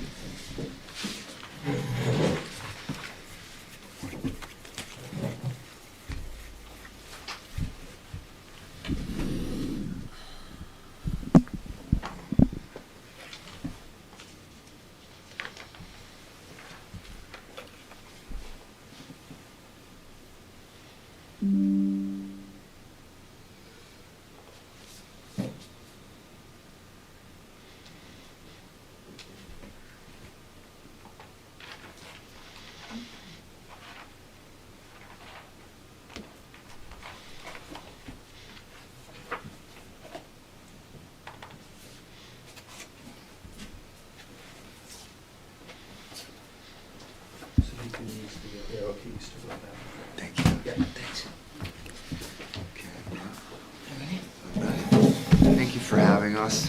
It's been a very long night already for you, so we'll move right along. I'm happy for the opportunity to talk a little bit about the budget, asking for additional money. you certainly deserve an explanation for why we're asking for it, and so does the community, who I'm sure is watching and who will watch this meeting after it's recorded. Ready? The Rockland Public Schools serve 2,150 students from ages 3 through 22. We have 462 staff and faculty.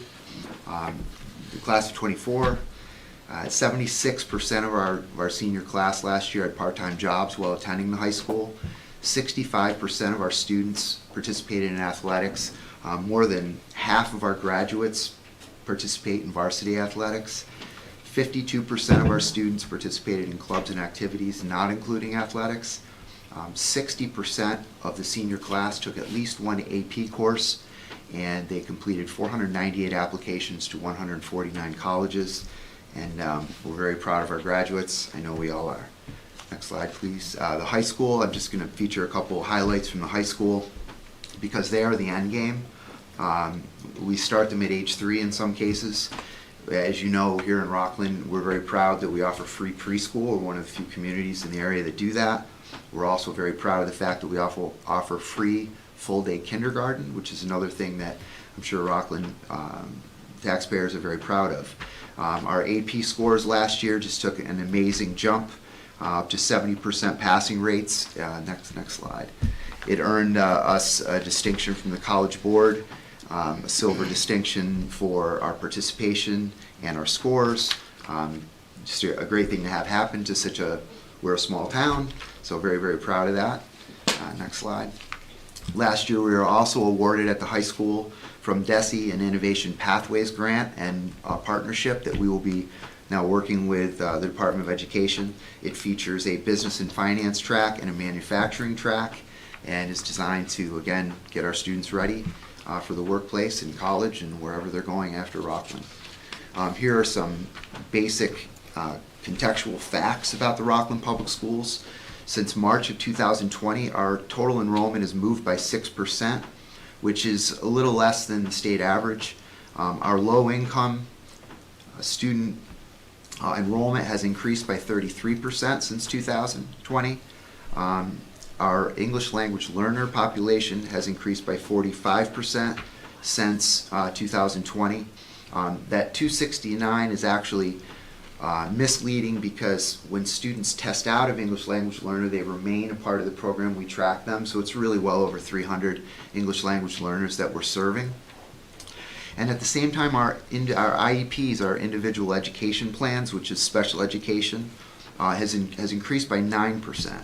And currently, we are at about 19% of our student population are on IEPs.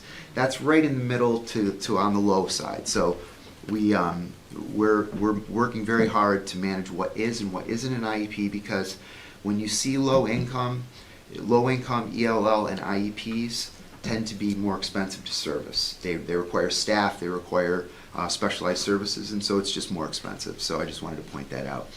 One more thing, there was a statewide decline in enrollment between March of 2020 and October of 2022. We have been fairly stable since that decline, but the decline in enrollment is a statewide thing that's happened. During COVID, a lot of folks did not send their kids to preschool, so that hurt the numbers.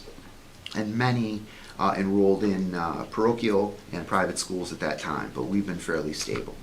So that is our enrollment story. The budget context, so the first bullet. Across the Commonwealth, inflation, increases to health insurance and retirement costs, limited new revenue growth, and an increasing percentage of high-need students are limiting the ability of public school districts, this is everywhere, not just Rockland, to maintain even level services. So we are not alone. Many, I'm sure you've read it, it's all over the news, many South Shore towns, many of our neighbors are making substantial cuts to school and town services, or have turned to Proposition 2.5 overrides. I will say, our partnership, our cooperation between the town and the schools have really insulated the effects on this district, in my opinion, as compared to others. We do not have a Derby Street. We do not have this income. So I understand the struggles, the challenges that Doug is facing, that this board is facing, that FinCom is facing, and we appreciate our cooperation and the support that you've given us. So the challenges that I'm presenting tonight would be far greater if we didn't have this level of cooperation. Tonight's proposed budget requests a 3.9% overall budget increase from FY25 to 26, a 3.9% overall budget increase. It reduces, but does not eliminate, our current plan to realign and again reduce existing positions for next year to meet available funding. However, projected realignment reductions are substantially fewer than we faced last year. I will go into that a little more later. Just a note, we are seeing a decrease in the year-to-year percentage increase for out-of-district. So for those maybe at home who are watching this, out-of-districts are those students that the town and the school are responsible to pay for when they move into town. So if a student attends a school in Newton and it's a private school for the hearing impaired, those bills can be $200,000, and they could move in on a Saturday and hand us a bill on a Monday. So it's much like unanticipated, a bad winter, you know, these are things you cannot budget for. But we are finding that our out-of-district foster and homeless transportation and out-of-district costs are increasing this year by 13% as compared to 28% last year. So we are thinking that things are leveling off. But I want everyone to think about that. I don't have to ask the board to think about that, but everyone who's listening to this who isn't familiar with municipal finance or with finance in general, 13%. We can only raise taxes by 2.5%. Thus, you have a problem. You have a bill, you have to pay it, there it is. Last year, the state of Massachusetts handed every out-of-district provider, and we work with 30 of them, a 14.6% increase. They gave everyone a raise, the ability to bill us for 14.6% more than the previous year, while a town can only raise taxes by 2.5%. So I just want to put that on the table because that's absurd, but that's how it works. So now there is circuit breaker and other things that help us offset some of these costs, but that's the reality of it. And there's a lot of work going on the legislative side to address that, but that is just a budget reality. Next slide, please. The budget presented shows a $503,000 shortfall with a proposed plan to close the gap. To limit our shortfall to only $503,000, we have again reduced staffing and realigned programs and personnel for the upcoming year. This is our third year reducing staff levels in the Rockland Public Schools. Further reductions significantly jeopardize our ability to maintain our current level of service delivery. Service delivery is a fancy word for when you walk the halls of the Rockland Public Schools, it is exceptional. It is exceptional. That is what we want to maintain. The safety, the integrity of our academic and our social programs are predicated on the adults in the building. The teachers, the staff are the Rockland Public Schools. Losing them hurts, and we are fearful that we are at a tipping point. The other thing, so what this is doing, it's asking, it increases our use of circuit breaker and revolving by $100,000 each, and it asks for an additional $300,000 from the town above what is currently proposed. This solution also continues our progress toward reducing our use, the school side use of one-time revenues, and providing stability for FY26 and FY27. Next slide, please. Thank you. This slide is a snapshot pre-COVID. So as of March 13th, 2020, these numbers come from a March 13th, 2020 payroll as compared to a March 13th, 2025 payroll. These are the reductions that we have made. We have one fewer assistant superintendent in the office. We absorbed the loss of our executive secretary to the superintendent. We are down one elementary principal. Some of this is some consolidation, which I'll cover. We are down. We have 7 fewer pre-K to 4 teachers. what's the SH? I'm drawing a blank. Senior high school. Thank you. Senior high school teacher, high school, middle school librarian. We've been without a librarian now for 3 years. When NEASC comes back, they're gonna slap us on the wrist for that. NEASC wants a librarian. That's the accreditation board for the high school. I'm not sure if their policies are gonna wane by the time they get here, but it will be an issue for the schools and their accreditation in the future if we don't remedy that. We got rid of our elementary coaches and absorbed them. We are down 19.4 paras. Secretaries down by 5, nurse, 1 fewer nurse, 3 fewer custodians, and 1 fewer drivers, totaling 44 positions that have been reduced since 2020. Some of this represents, since 2020 to today, we had COVID. And I think there are folks who assume that there was a lot of expansion due to COVID because there was a lot of federal money flying around. And what I will demonstrate tonight with our numbers is that we are actually at pre-COVID levels with our staffing and have actually made contractions and reductions even though we went through COVID. And it includes the consolidation that we experienced by building the Phelps Elementary School. So we went from 3 elementaries to 1, and so it's showing some of those consolidations. And the development of the Eston Early Childhood Center. Next slide. Thank you. All right, these are positions added in the same time. Right, no, that's a 2023. typo on my part. 20, it should say added 2020.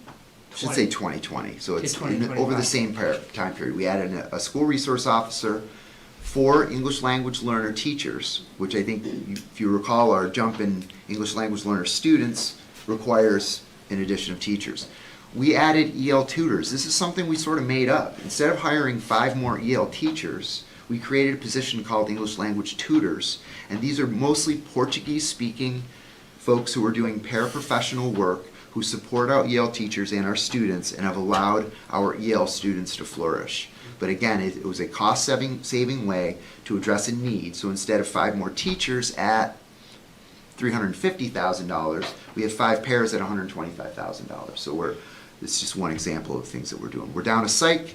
We added 1 psych. We added 2.8 behaviorists. We added 1.5 speech and language pathologists. One of the things we found post-COVID is a slight increase in the need for speech and language. And we front load our speech and language, so we get it to the kids when they're young, and it works miracles. But if you get it to them when they're in kindergarten, 1st grade, many of them test right out and all is well. But we have seen an increase since COVID in a need for speech and language services. We added a middle school teacher, a reading specialist in the middle school, technology teacher, a technology worker, an elementary, 2 elementary assistant principals, and 4 building subs. So building subs, if you hire a person who's a permanent sub, it just avoids 1 call a day for every building. Most people have at least 1. And it gives you the stability of a teacher, a substitute teacher in that building that all the kids know. Gives them a little more juice than your average substitute teacher. Who's substitute taught in the room? Anyone ever? There you go. I had a feeling. So you know what I mean. It's if you have a building sub who works in the building, they're more effective. So we added 4 building subs, but I'd say it would have come out in the wash anyway. So that's plus 28.3. So of a net reduction of 16.1 since 2020. The only positions remaining on our payroll at this time that were part of COVID relief money or paid for by COVID relief money are the building subs and the EL tutors. So they remain. Right? Yes. All right. So this is what we cut last year. Just last year, coming into this year. 1 assistant superintendent, 1 elementary principal, 1 kindergarten teacher, 1 grade 3 teacher, 1 sped teacher at Eston, sped teacher at Phelps, 4 instructional coaches at Phelps. I want to just, instructional coaches, they get in and do work that keeps kids from being on IEPs. So a lot of these positions that we're losing, these interventionists, you have interventionists to reach students before they need an IEP. You know, parents, I'm a parent. If my student was having, I know parents who tell me, my child didn't talk until they were 2. It's terrifying. These are interventionists, get in, they work with the kids, and they really help. So we cut them because you cut them before a classroom teacher. So, but it does pair away. We reduced by 4 full-time sped paraprofessionals, 5 part-time sped paraprofessionals at Phelps, the librarian at the middle school, high school, a sped teacher at Rogers, a grade 8 Spanish teacher at the middle school.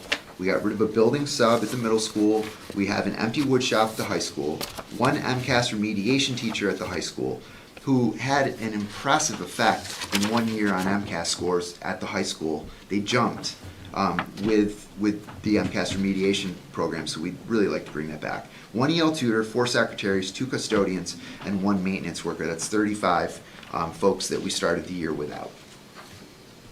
Now we'll get to the nuts and bolts of the budget. The top line is our salary line. Over 3 years, our salary line has increased by 6%. Now, with all those reductions, that's not hard to pull off, but it's still 6%, 2% a year over 3 years. We are seeing an out-of-district stabilization and a reduction in foster and homeless transportation costs. And again, those were those 23%, those really big numbers that are kind of hard to get your brain around. We've done a number of things to keep a grip on transportation costs, namely Noel Novio, who is our transportation coordinator. We put all of our routes out to bid this year and saved a significant amount of money. Jane promised me not to throw out a number, but it's a lot of money. We saved a lot of money. Our expense increase is driven by inflation, unemployment. Middle high school is now at about 11 years old, so we're starting to have to fix some things there. Maintenance costs and fuel costs. So that is what has driven each one of those lines primarily. Next. This slide, I'm going to ask that I'm going to focus primarily on the bottom half of this, the expense side. The FY26 budget is a total increase, requesting a total increase of 3.9%. The salary line includes reductions, lane changes, breakage, and retirement payouts. Our out-of-district costs, as I mentioned, are beginning to stabilize. Again, we're down to 13% increase this year, still 13%, but that's better than 28% the year before. We're seeing expenses reducing homeless, foster, and unemployment and legal costs. And our substitute line is down because we're having fewer children, fewer maternity leaves. So we're seeing a little drop there. Next, please. The proposed budget, the top line, included in this, in the $32,581,342 number, FY26, includes the 300 that we are asking for tonight. We are also, in making ends meet here, increasing our use of circuit breaker and revolving by 100,000 each. And so that 3.9% reflects this $500,000 plan. While we're still reducing our reliance on town meeting, free cash, circuit breaker, and revolving. So it's our goal to not need to come to town meeting for free cash every year. However, when you get a special education bill that you have to pay, much like the cost of health insurance or retirement costs that we are handed from Plymouth County or anywhere else, we have to pay the bill. Towns have to choose. Do you set up a special education stabilization fund on the town side, which I know Hingham has done? You write legislation for it, you set up a special account, or do you use free cash every year? Since I have been in Rockland, I don't think there's been a year that the schools have not come to the town to ask and be supported, always supported. In fact, I have never heard anyone stand up and give any complaints about it. It's just wonderful. I think people understand it's an unanticipated cost. Next slide. The next slide, you've seen this from Doug, I'm sure. This is the 70-30 split. The top shows the shared revenue. The middle shows the net increase. And the bottom shows shared expenses. So it's just something, it's part of our thinking, but I know you've already seen it, so I just want to make sure you saw it. The town appropriation detail. So the current 70-30 revenue represents a 3.18% increase. The federally funded health insurance line, that's the $374,000 that we're able to move to the town side, that you are graciously moving back into our operating budget, which we very much appreciate. This increase represents a 4.39% increase. That is our current proposal. What we are asking for in addition to make ends meet, as I have demonstrated, is the additional 1% of 300,000, which brings it to a 5.36% increase for the year. Right? Next. Okay. This 3.9% budget is balanced. And with your help, it avoids further reductions that would significantly compromise our ability to maintain our current level of service delivery. I am concerned that we are cutting too close to the bone, and I have tried to demonstrate in this presentation our fiscal responsibility. I don't think there's any question. I think that we have tremendous trust between both sides. Everyone knows our doors are always open, and I think we work very, very well together. The problem is there's just not enough money to go around. So I know you all have very difficult decisions to make, as do we. So I appreciate that very much. But I am concerned that we will have a very big challenge with, it seems like a small amount of money in the big picture, but hopefully we've demonstrated why it makes such a difference. It also accommodates, this budget is accommodating, and this is very, very important, it's accommodating a 13% increase on 13% of our budget. And it keeps our salaries at 3% while decreasing our utilization of free cash, circuit breaker, and revolving. So that is my presentation. I thank you very much. Thank you, Jane, and I thank you for allowing us to explain to you why we were coming to ask for $300,000 and an opportunity to speak to the town so that they understand why we're asking, because this is a very interesting time and everyone is holding on very tight to their wallets. Totally get it. But I appreciate you listening to us and listening to me. I hate hearing the sound of my voice for that long, so I will take any questions or comments or anything you might want to ask. Thank you. And I also want to acknowledge School Committee Chair Jill Maroney and School Committee Member Jamie Hennessy for also joining us today. Do we have questions and from the board? I've been up at night with this one agenda item for tonight. I'm really told. Understandable. And of course, we don't want kids to get less than, But also, I mean, Doug, if we did give the 300,000 over, what kinds of things in the town would be affected? Well, the way the discussion has been turning lately is we've not been talking about cutting from the general government. What the school department has asked is that we revisit how we project some of our revenues. And the revenues that would make sense, if we were going to look at that, would be local receipts. A big driver in local receipts is motor vehicle excise, and which we've already increased, but just to state the obvious, everybody knows what's happening in the news with tariffs and everything else. All those types of things affect people's buying decisions, which affect the amount of money we collect in motor vehicle excise. Mm-hmm. So, and then the other obvious point, but maybe not so obvious for everybody in the community, we're intentional when we are conservative in our budgeting. So we intentionally under budget revenues, over budget expenses for two reasons. Number one, so we never run short in the middle of a year and can't pay our bills and have to have terrible budget reductions, in the middle of a year.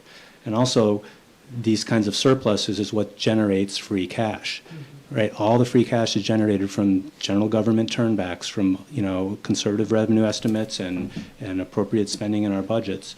That's what generates roughly $3 million a year in free cash that we use to appropriate all these articles. So if we were to get more aggressive with our revenue forecasting, which we can do, you can vote to do that, and you direct me to do it, I will do it. The concern is just that it's a little riskier. We run the risk of cutting it too close during the fiscal year And at a minimum, we will lose that amount, all things else being equal, because there's a lot of inputs into free cash, but all things else being equal, we'll just lose that much the next free cash certification. That's sort of the downside to it. I mean, so that's kind of what the ask has been how we forecast revenues, and that's why I want you to take a position on that, because I'm not comfortable making that shift, and that's why I shared our financial policies, because that's what we follow. There's other options too, which we haven't really talked about with the school department, but I imagine they'd be amenable to if you wanted to relook at our list of free cash articles. I know that's something that's been kicked around. That's something else you could talk about that would be less concerning to me from a financial management perspective. So that's something else we could talk about. I'll shut up now. So I don't think it's a good practice to over-project our revenues. I think we have our financial principles in place and our policies in place for a specific reason. And the two of you guys, who I have tremendous respect for the job that you guys do, but we were on a conference call last year with Senator Keenan's office, and he told us the state that we're in right now over-projected their revenues. And that's why we're in the position with the Chapter 70 funding coming into you guys in the first place, because they intentionally over-projected their revenues, and then they didn't recognize any of that actual growth. So I have a real concern, and I was on the Finance Committee at the time when we started doing these financial principles, and we adopted this conservative revenue projections. So I have real concerns with over-projecting something that we don't actually feel confident that we're going to achieve. We have a real challenge in this town currently right now with new growth. Our infrastructure has been a huge holdup on acquiring any new growth. We have some hope that the future brings some things to us, and we have some other things coming up eventually as well. But I think if we start changing our basic principles of how we do things, then are they really principles? Are they really policies that we follow if we're just going to amend it because we need it? And then what does that say when we go into any other kind of negotiations where all of a sudden we have money available? I think the best route, and I know I have full confidence in you guys that we can find this, I think we revisit some of the free cash articles and we really dig deep. And I would obviously support, and I completely believe you guys when you say that you need the 300,000. I know you do. But I think we have to look and find another way outside of going against what we believe the principles and how to project our budgets. I mean, that's what we've been doing for years, and that's why we've been able to be successful and have that turnover of free cash. And with no new growth on the horizon, I'd be really nervous that we wouldn't be able to pay our bills at the end of the day. I mean, that's just me. I want to work with you guys and find whatever solution we can. And I think the more eyes we get on this, the more we can break it down, and we might be able to find something here. But as far as inflating our revenues, I think that's a slippery slope that I'd hate to see us start doing. So Yeah, I guess I'll, say ditto to that. There's a reason we project the way that we do. It helps with our bond rating. I know that's something, we have some big projects coming up. The last thing we want to do is to do something that potentially causes our bond rating to slip, and that will cost the taxpayers a lot more money when on the, with the new school, the new Voc school, and hopefully with the fire station.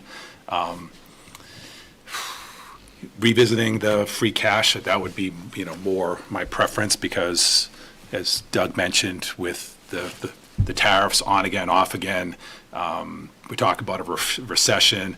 If the tariffs do go through, new cars are gonna spike in prices. No one's gonna want to buy them. Those huge chunk of our, local receipts is in, motor vehicle excise. And if people stop buying cars because there's a, who knows what percentage it will be when it finally happens. It's been jumping all over the place, but I can't see us voting to kind of bring that, that stone to try to, draw out the last bit of blood out of it. But it's, I'm not in favor of the revenue being more or less conservative. But if we want to talk about, finding it some other way in free cash, that would be, I'd be amenable to hearing that. Now, what about a special town meeting at some point?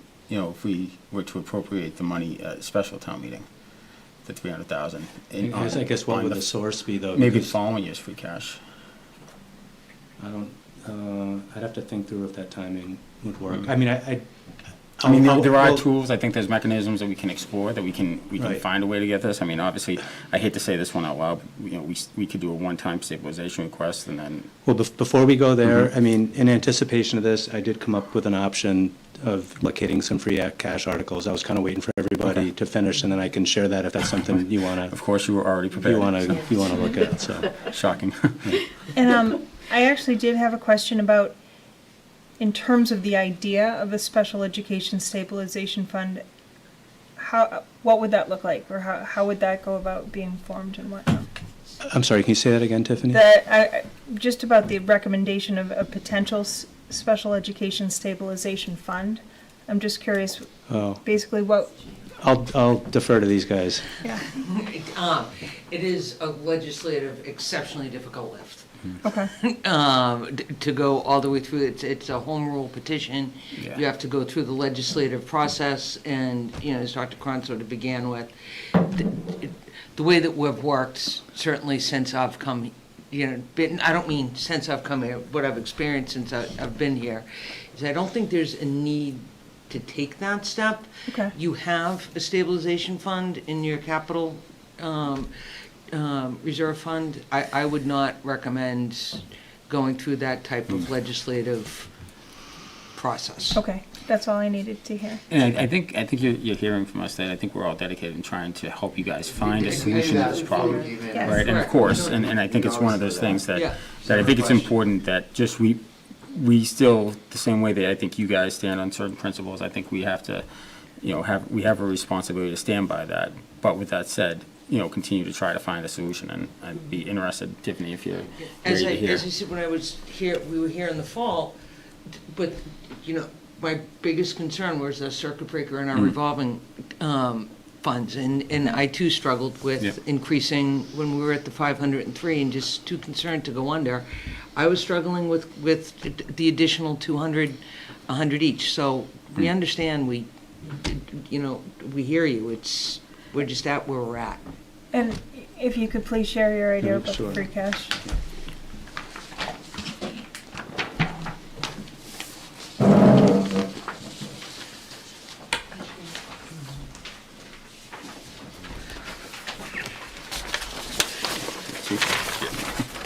Thank you.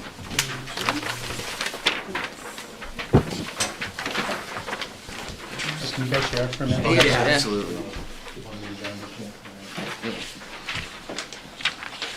All right, so I was kind of scrambling doing this at the 11th hour, but I think this is something that could make sense, and like I said, echoing what Mike and John said, I would feel much more comfortable doing this rather than adjusting our revenues. So this is the same list of all of our free cash articles that I've been sharing with you for many, many weeks now.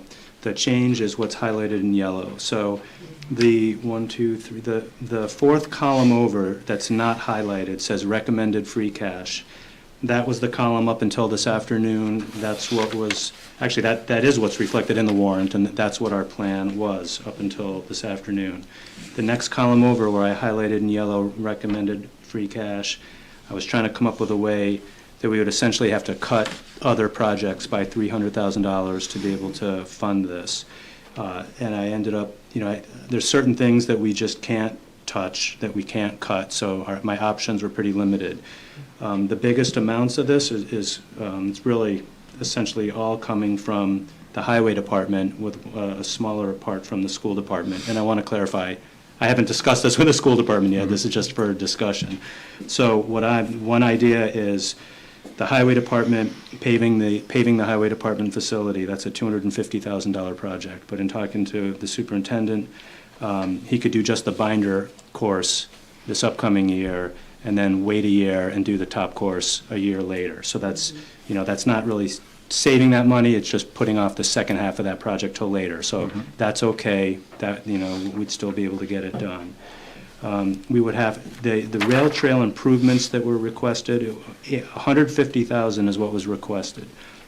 We had programmed in $80,000, and then the remaining $70,000 I've requested an earmark through Rep to Coast. So I'm recommending that we put off that $80,000 town funding until the following fiscal year. So the rail trail improvements would have to wait. The next is improvements to the Highway Department barn, the various buildings at the Highway Department that need roof replacements, heating upgrades, things like that. And talking to the Highway Superintendent, I think we could just tackle some of that using my town capital projects and then just defer the other ones until the following fiscal year. Again, it's not ideal because these things have failed, but I think we could limp along and supplement it with some of my town capital projects funding. And then down at the bottom, just to close the gap, I was $50,000 off, so I took the liberty of suggesting the $50,000 sidewalk plow and pickup sander from the school department, cut that. That gets us exactly $300, and I think that closes the gap. I'd be completely amenable with that. Obviously, thank Superintendent Taylor for making those sacrifices. But, you know, to everybody's point, you know, we are, the school's problems are the town's problems. The town's problems, you know, you guys have always, you know, worked, you know, in good partnership and stuff like that. So I think, I mean, this I think is a solution here, and I'd be comfortable going forward with that. And I just want to highlight, in case you're curious, and the Highway Department kind of sandwiched between the yellow rows, the curbing and walkway improvements on North Ave. That was actually my first suggestion, just to defer that a year. But Dave explained that he's already received and we signed a $500,000 grant from the state. So we're locked into that, and if we push that off, we're going to lose $500,000 in state grants. So there's things like that, you know, my options were limited. So I think this works. I had a question, like, if we push the sidewalk plow and pickup truck sander for the school till the next year, can you partner with Highway just this year to have that? We've been working very well with They do with Yeah. Mr. Taylor. Okay. He's been great. It's more of a function of the Phelps equipment. We actually purchased one for Mr. Taylor a few years back, or split it with him, et cetera, Yeah. and we're getting the exact same machine. We have just where the Phelps, the front of Phelps, we can't get in there with what we have. Gotcha. The rocks. And so we'll shovel. So are you guys comfortable? Well, we had a couple slips and falls. Yeah, What sure. we We did. found, what we found was it was difficult to clear the entrance to Phelps. Yeah. It's like a special wind tunnel, so it just became a skating rink, and so. It doesn't get any sunlight, that part of the building, gets no sunlight, so. Yeah. So we actually had a couple slips and falls. Are you guys comfortable with this? Absolutely. Okay. Doug, good job. Thank you, Doug, for coming up with Should this. we vote, or you just got a consensus from us if this is a good I path think to a go consensus is fine, and you'll sign the warrant, you know, in 2 weeks, and then. Great. forward? Great. All right, guys. Thank you very much. Thank you very As much, always, everyone. Thank you. Keep up the good work, guys.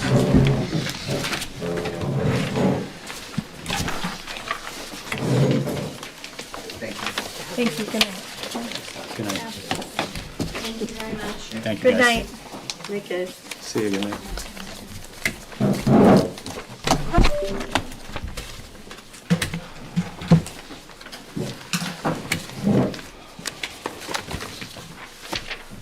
All right. So the next, we have a report on the town administrator review process. Okay?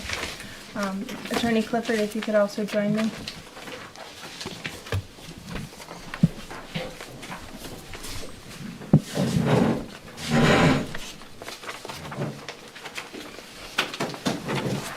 We have a document, and each of the select board was given a review to complete on behalf of the town administrator. Each was invited to meet with the town administrator and discuss the review and discuss the town administrator's goals. Attorney Clifford and his office prepared a consensus document, and for the purposes of tonight's meeting, I am going to basically provide the, share with you what the consensus document results were. With that said, we have each of the five select board members did complete this review, and for the most part, the four of the select board members, the majority of the answers were basically either 3s or 4s. 4s are basically exceeding expectation, and 3s are good. I can actually, I'll share with you what those measurements are. And we did have one member that was dramatically different and basically kind of like an outlier to this particular group, and so they were more of the 2s and the 1s.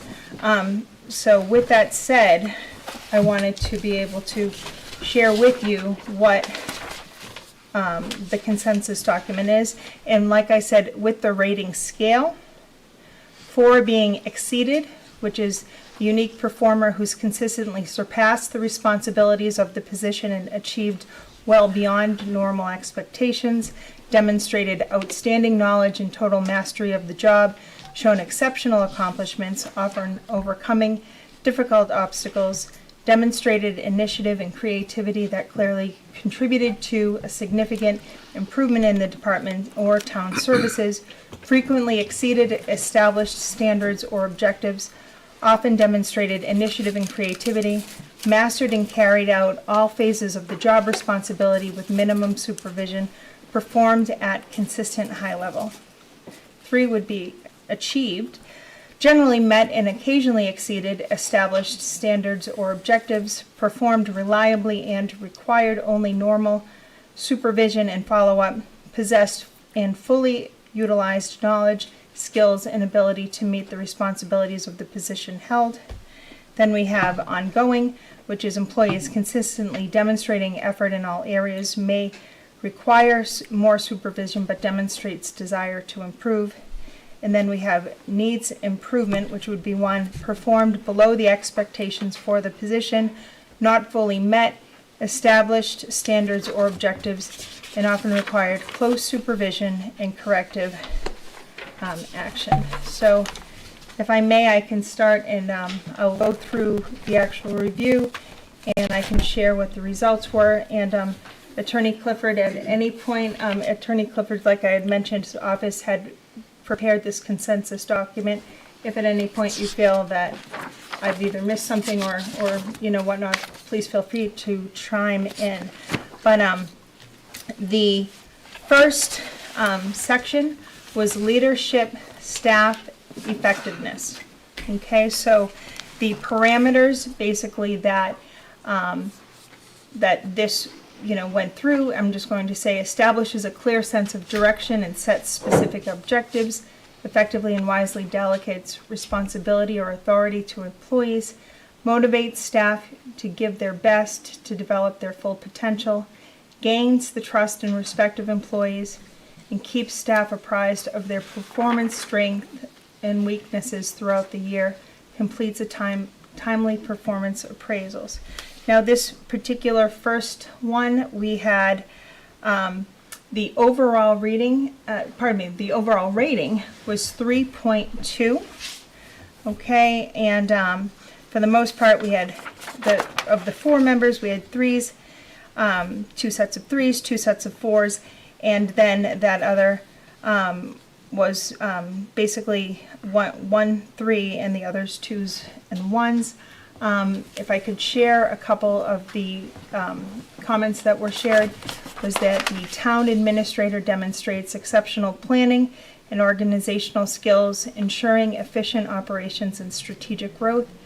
Another one's Doug has found ways to utilize Courtney and Allison Q, which is great as they both are rising stars in the organization. Then the other one, Doug does an excellent job communicating with staff, residents, and the select board. Doug goes out of his way to ensure that all information is disseminated in a clear and concise manner. Okay. The second part is planning and organization. Okay. The items that this measured were basically A through F.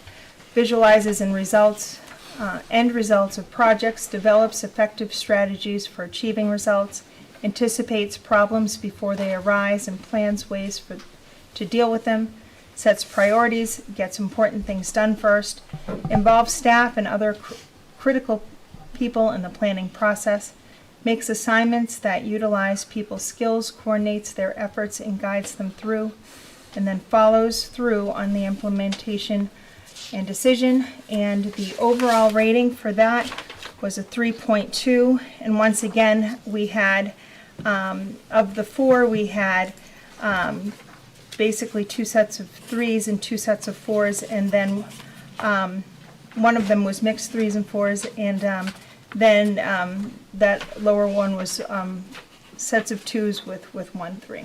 Okay, and the comment, when Doug was hired, he was directed to build a strong support staff and develop processes to accomplish the goals of the select board. Doug has done an excellent job dealing with turnover in his staff and has identified and hired qualified professionals. Doug approaches projects in a thoughtful and methodical manner. He also is very aware of himself and is comfortable in reaching out for guidance when needed. And then another comment that was shared is that the town administrator demonstrates exceptional planning and organizational skills, ensuring efficient operations and strategic growth. The next one was communication and community relations. And the items that were measured were A through F. Verbally presents ideas, plans, and instructions in a clear, concise, and persuasive manner. Writes succinctly and clearly, is open to and directly solicits the reaction and ideas of others. Handles controversial or conflict situations calmly and constructively by reducing tensions, figuring out how to reconcile differences, keeps Board of Selectmen informed on issues, needs, and operations, keeps the town informed on issues, needs, and operations. And the overall rating for that was a 3. And we have here, once again, we had the majority of 3s and 4s, and then we did have one provide basically 2 2s and the rest were 1s on this one. And then the comments in this section that have been shared with me is that the town administrator is a highly skilled communicator with strong writing abilities who effectively utilizes the town's communication channels to keep residents informed. The select board is consistently apprised of new developments. The second one was board consistently receives communication and FYI emails regarding important developments, very clear and succinct in making points to support our board, his staff, and residents to achieve a collaborative goal for the betterment of the town. And then another one, Doug is a great communicator. He does an excellent job of reporting to the residents on all issues. There have been some challenges that it pertains to managing personalities, that it pertains to town hall. Doug has done well to maintain professionalism during such conflicts. In most cases, these conflicts are brought upon by people that don't direct reportedly to the select board. Doug has maintained grace throughout. All right, so the next one is 5, and it is, let's see. I'm sorry, I'm on number 4. I just want to find where the heading is. It's on the bottom of page 4. Found it. Okay, the next one is problem solving, innovation, and decision making. Okay, right here, A through D, the items that were measured. Okay, A, defines problems, collects and analyzes pertinent information, generates multiple options and develops effective solutions, demonstrates good judgment on when and how to involve others in solving problems and making decisions, makes sound decisions under difficult or pressurized circumstances, consistently taking account of time, cost, and human factors, follows through on the implementation of the decisions. Once again, this overall rating was a 3.2, and what we have here was the majority of 3s and 4s with the one having a couple of 2s, 1 3, and 1 1. Okay, and the comments that that have been shared with me are needs to make sure people know the end results as to why he is seeking information. Doug has done a good job of creating his own process by which he makes informed decisions. Doug searches out differing opinions and takes those opinions into consideration. Sure to consider all angles in the decisions he presents to the board. One of Doug's best attributes is his ability to pivot on issues as new information arises. Then another one, the town administrator is highly skilled and experienced professional, adept at analysis, problem solving, and innovation with strong leadership abilities and a proven track record of guiding projects to successful completion. He brings expertise and strategic vision to the town's operations. The next one is the budget financial management. There, A through F, this measured the practices, sound fiscal management with adept control and accounting, supervises departmental operations, insisting on competent and efficient performance, ensures that funds are spent wisely, ensures that department property is managed and maintained appropriately, takes a creative approach to potential savings and revenue sources, i.e. grants and procurement, is alert to ideas and information from similar communities, effectively communicates long-range budgeting and capital planning needs of the department, provides a safe work environment to limit workers' compensation claims. Okay, and with that, we had an overall rating of 3.6, which is exceeded. We had three comments of 4s and 2 comments of all 3s with this one. Okay, and comments would finances are his strongest area, especially with procurement.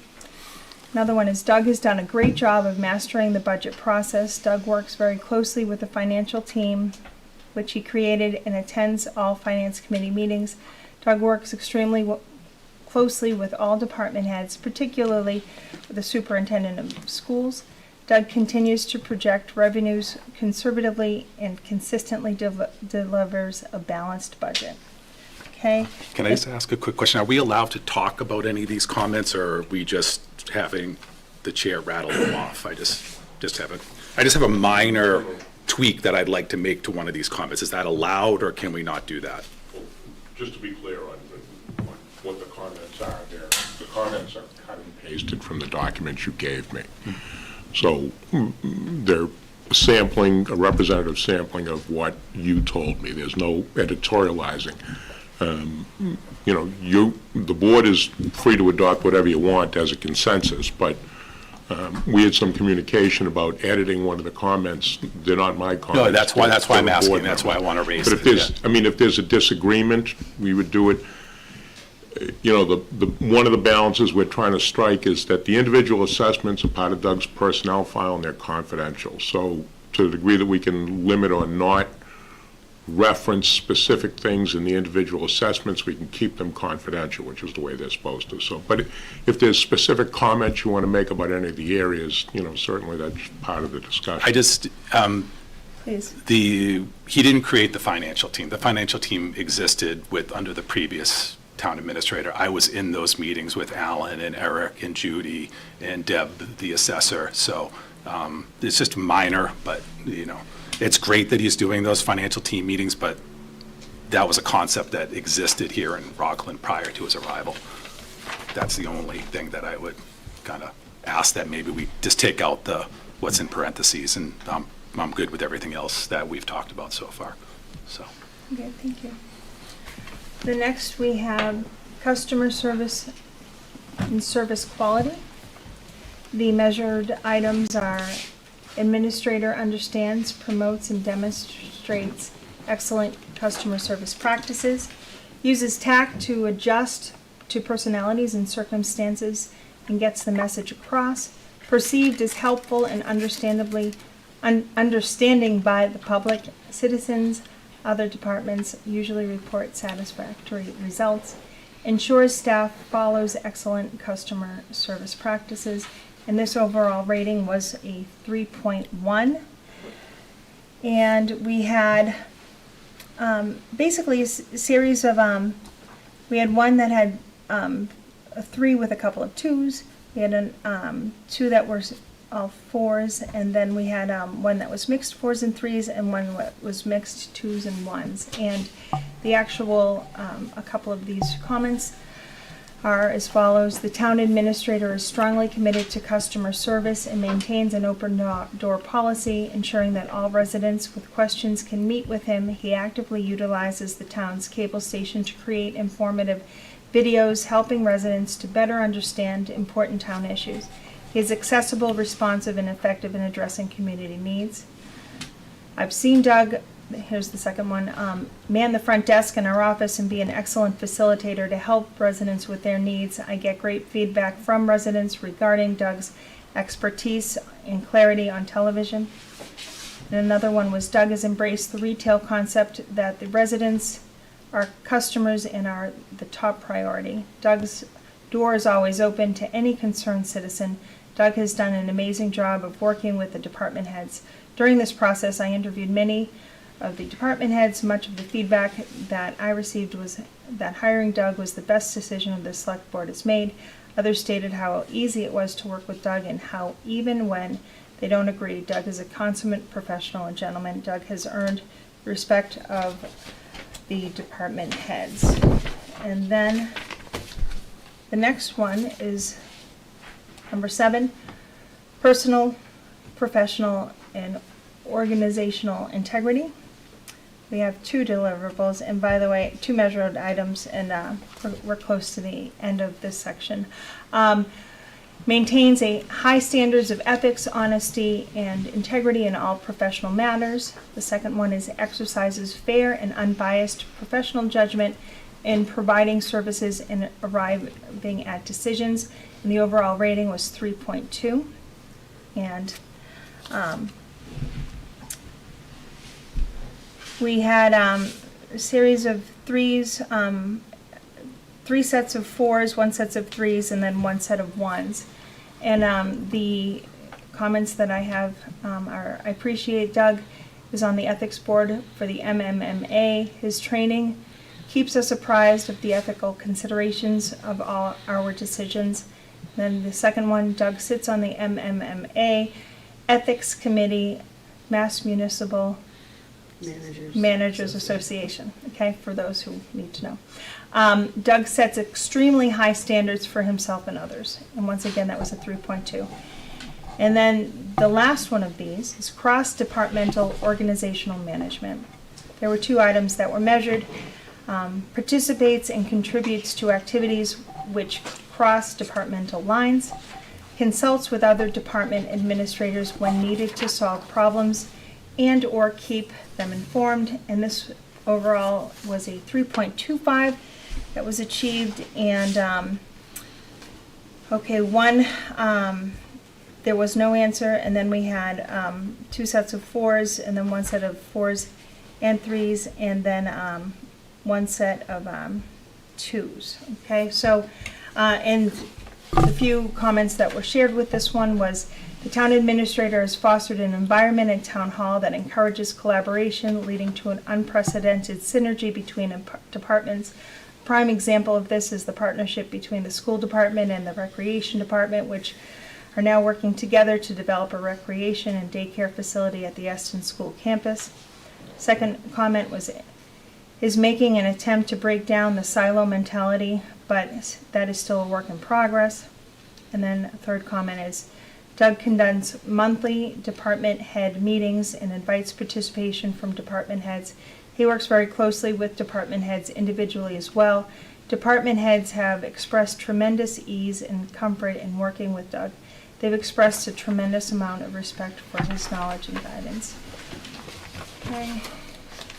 So the cumulative rating that was achieved here was a 3.21. And that's where we are for this right here. And what we were going to do is, I believe, put together a motion of what the consensus of the review was. Madam Chair, I think Yes. there should be an opportunity for every board member to make some general comments. Perfect, that's our next step. So could we please have feedback and comments? Should I go first? Sure. Okay. Doug is a freaking rock star. Whenever I go to any sort of municipal event outside of Rockland, everybody tells me we are so lucky to have Doug Lapp. He is one of the best in the whole state. I've never seen a better plate spinner. His humility is unmatched with any person I've ever worked with. I mean, he's so knowledgeable. I consider myself, a baby in this work, really. I've been, on the finance committee, on this committee for 6 years, cumulatively, but he still, is open. If I come up with an idea, he's like, oh yeah, I didn't consider that. Hold on, let me see if I can work with this. And it's just a pleasure to work with him. I gave him 4s. He got straight A's in my book. And that is, and I thank you for all that. Excellent. And he has really good taste in music. So, and that's all I got. Other feedback? Doug, I told you, I wouldn't take your job on a bet. I think you do a very good job, and you couldn't pay me enough money to do your job. And if you didn't come in with this before, you would have it now. Great. Select Board Member O'Loughlin? Well, I mean, I shared everything privately with Doug. Doug knows how Great. I feel about his evaluation.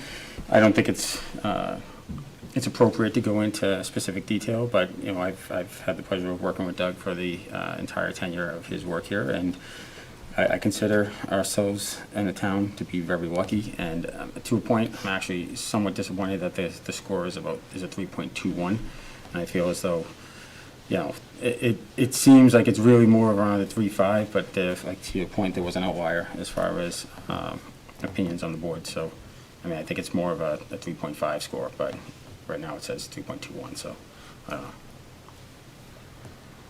All right. Select Board Member Allen? I guess Doug and I had a great conversation, and I'll just leave it there. Okay. And with that said, basically chiming in on the same, we had a great conversation, and every day that I live in this town, every day that I have been able to serve as a select board member, and this will be my 4th year, I am thankful for your leadership of this town. Because of your leadership and the team that you've assembled and the team that you work with and continue to nurture, cultivate, grow, in spite of the most, these uncertain times, I know and I have faith that we have a solid, spectacular leader at the helm, and that's something that I'm very appreciative for. I wanted to mention one more thing.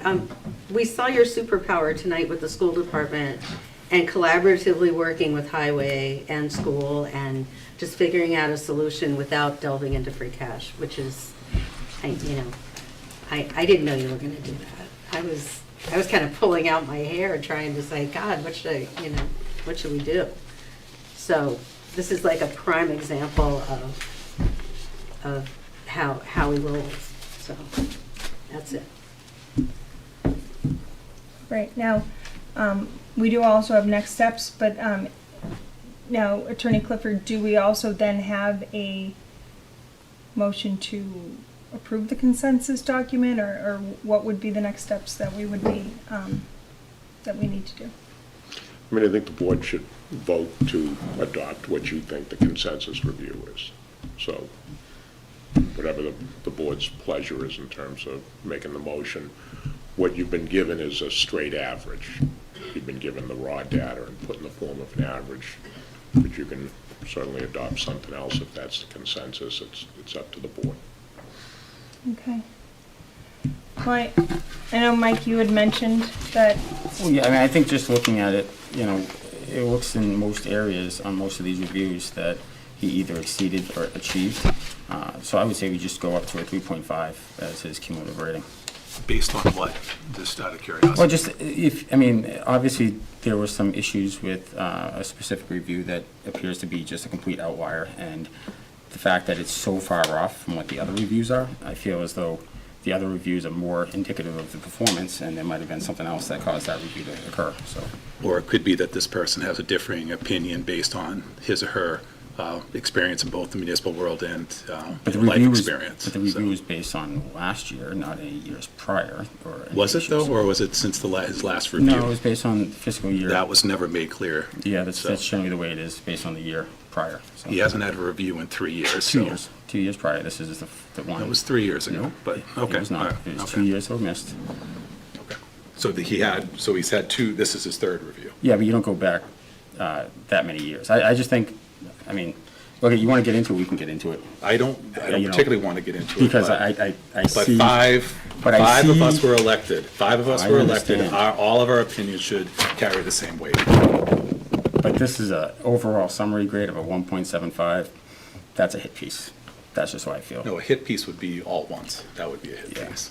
Total score of 1.75, when everybody else agrees that he's between a 3 and a 4. So I think there's personal matters there. You do have to allow for other people's opinions. Of course. So I don't think But I think the consensus of the majority. Wait a minute, please. Mm-hmm. If you have scored something out at whatever, that should be the score. Mm-hmm. Doug's a big boy. If someone has a differing opinion of him, that should stand as it is. We shouldn't be able to say, well, that's that whole theory of everybody gets a ribbon. Oh, no, it's not about everybody getting a ribbon. I think we're looking at it from a standpoint of, does the rest of the board, as a board, do we agree that Doug's a 3.2, or do we agree that he's higher than that, maybe? But he scored out at. Mm-hmm. So I think those results should I'm stand. comfortable leaving it. I'm comfortable leaving it at 3.2. But I think it was just worth the conversation. okay. So. Okay. So with that said, may I have a motion? To accept the results? I make a motion. Yeah, anybody can make it. Huh? Yeah, anybody can make the motion. I'd like to make a motion to grade Doug's review at a 3.5. I think we just went through that. I think we keep it at 3.2. Just keep it at 3.2. Okay, so is that a motion? That's a to motion. Keep it at 3.2? what was scored. I'll second that. Okay, all those in favor? Opposed?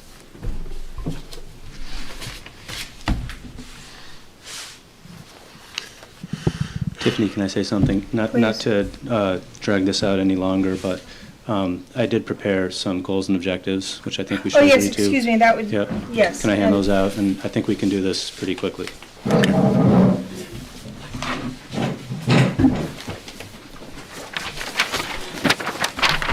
Thank you.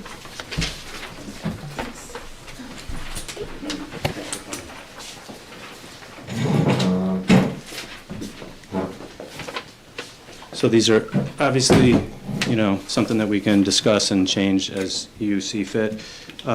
This is just my initial stab at it. So for prior year accomplishments, it says page 6 on the bottom. I'll just summarize. I won't read it word for word, but basically just talking about my financial management, working with staff, other boards and committees, town meeting, etc.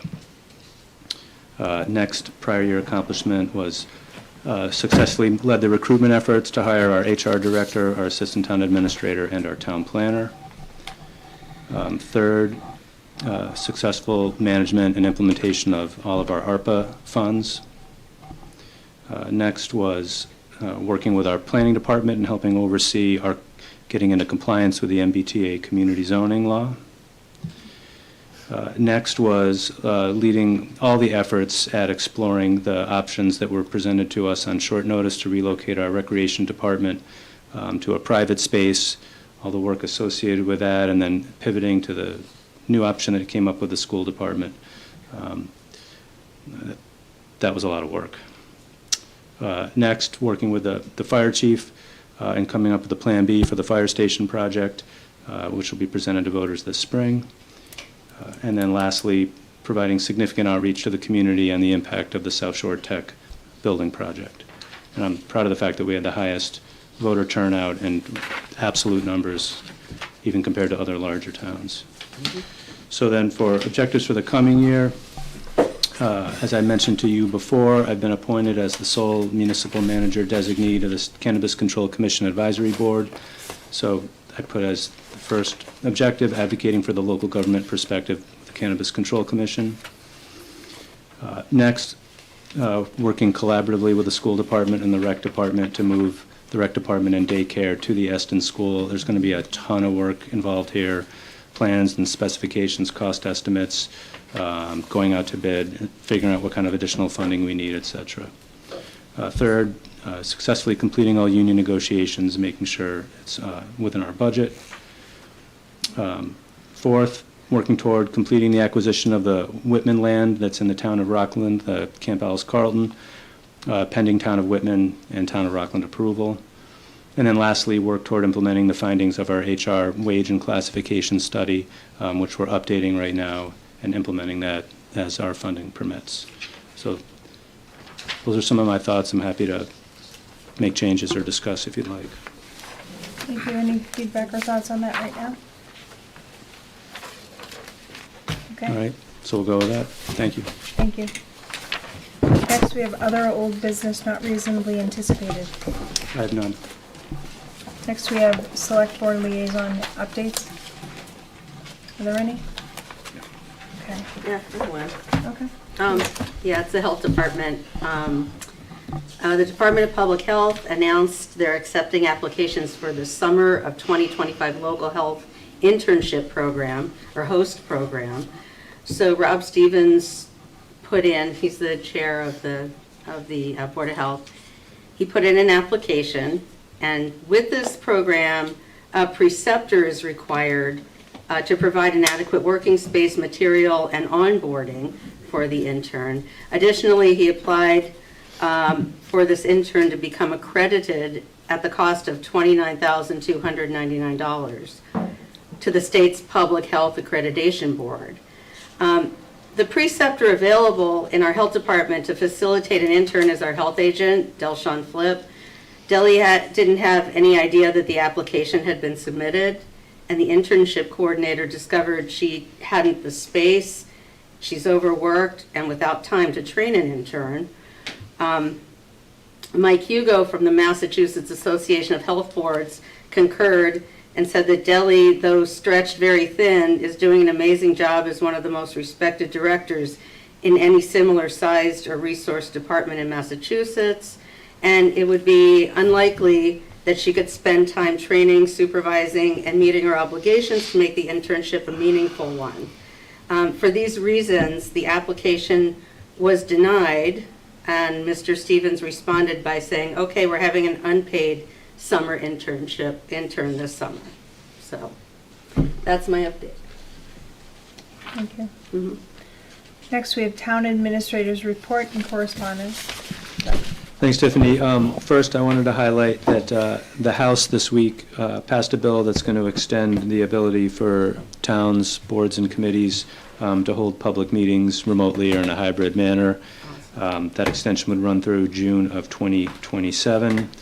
The Senate is expected to take up the bill later this week, and I in particular want to thank Senator Keenan because I had met with him and his staff to advocate for continuing the flexibility, but in particular to try to fight some of the discussion that was happening up at Beacon Hill to require hybrid meetings for every single local public body, which would have been very expensive and very disruptive and very difficult for us to ever comply with. And I appreciate Senator Keenan listening and then pivoting and helping to co-sponsor what's really in the best interest of our town and all of our neighbors to just continue the current flexibility we have.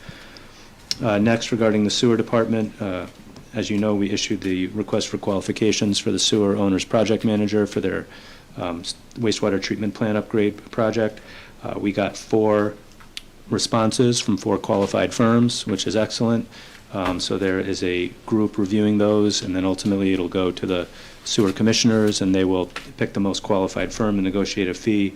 But I'm certain, based on looking at the list of firms, that we'll have a highly qualified OPM to help oversee that first phase of construction. Next, we're continuing to do our outreach on the fire station project. The chief and the deputy chief and I held one of those outreach meetings at the senior center earlier this morning. It was really well attended. They asked a lot of really good questions, and kind of similar to what we've heard in the past, which is a real acknowledgement and understanding of the need, but concerns about the cost, which is kind of in line with what we've heard all along. Next, we're continuing our negotiations with all 5 unions. We are making progress, but we're not done yet. And then lastly, I think I've mentioned this a number of times a while ago, but there's been some outstanding litigation with someone who's been trespassing and squatting up at Hartsuff Park. There's been a lot of court proceedings. The long and the short of it is we have the final green light from the court to demolish the trailer that's there. We'll keep track of all of our costs, try to recover them from the person responsible if we can. Those are all the updates I have. Thank you. Thank you. Next, we have select board comments. Comments and opinions expressed by individual members do not necessarily reflect the views of the select board and are the opinions and comments of only the individual member. Select board member O'Loughlin. No comments tonight. Select board member Ellard. I just have a quick one. The high school drama club spring musical is this week. It is SpongeBob the Musical. I have no idea what that means or how they're going to make SpongeBob into a musical, but I am looking forward to experiencing that. The show times are Thursday and Friday at 7 p.m. and a Saturday matinee at 2. Get out and support this great, they always put on a great show, and I'm definitely looking forward to seeing it. And that's it. Thank you. It is a really fun show, though. Is it? Oh, cool. Select board member Shortle. Vice Chair Child. Yeah, I just wanted to remind everybody to watch your speed limits, especially around the crosswalks in town. And, also, after the Abington parade, there was a person that was hit and killed again. So, be really careful when you're going into Abington over the tracks as well. So that's it. Okay. And I think you've heard enough from me tonight in general. Next we will we're going into executive session. So I would like to have a motion to enter into executive session to go over minutes per MGL Chapter 30A, 21A, 3, to discuss strategy with respect to litigation, Robert B. Orr, Inc. versus Brait Builders Corp. Versus Town of Rockland, Plymouth Superior Court, CA number 2383CV00533, and Chapter 30A, 21A, 7, to act in accordance with the provisions of the Public Records Law, review privileged written legal advice from special counsel, not to reconvene. Do I have a motion? Motion. Do I have a second? Second. All those in favor, roll call vote. Select Board Member O'Loughlin. Yes. Select Board Member Ellard. Yes. Select Board Member Shortle. Yes. Vice Chair Child. Yes. And me, yes. And that's a yes. Good night, everyone.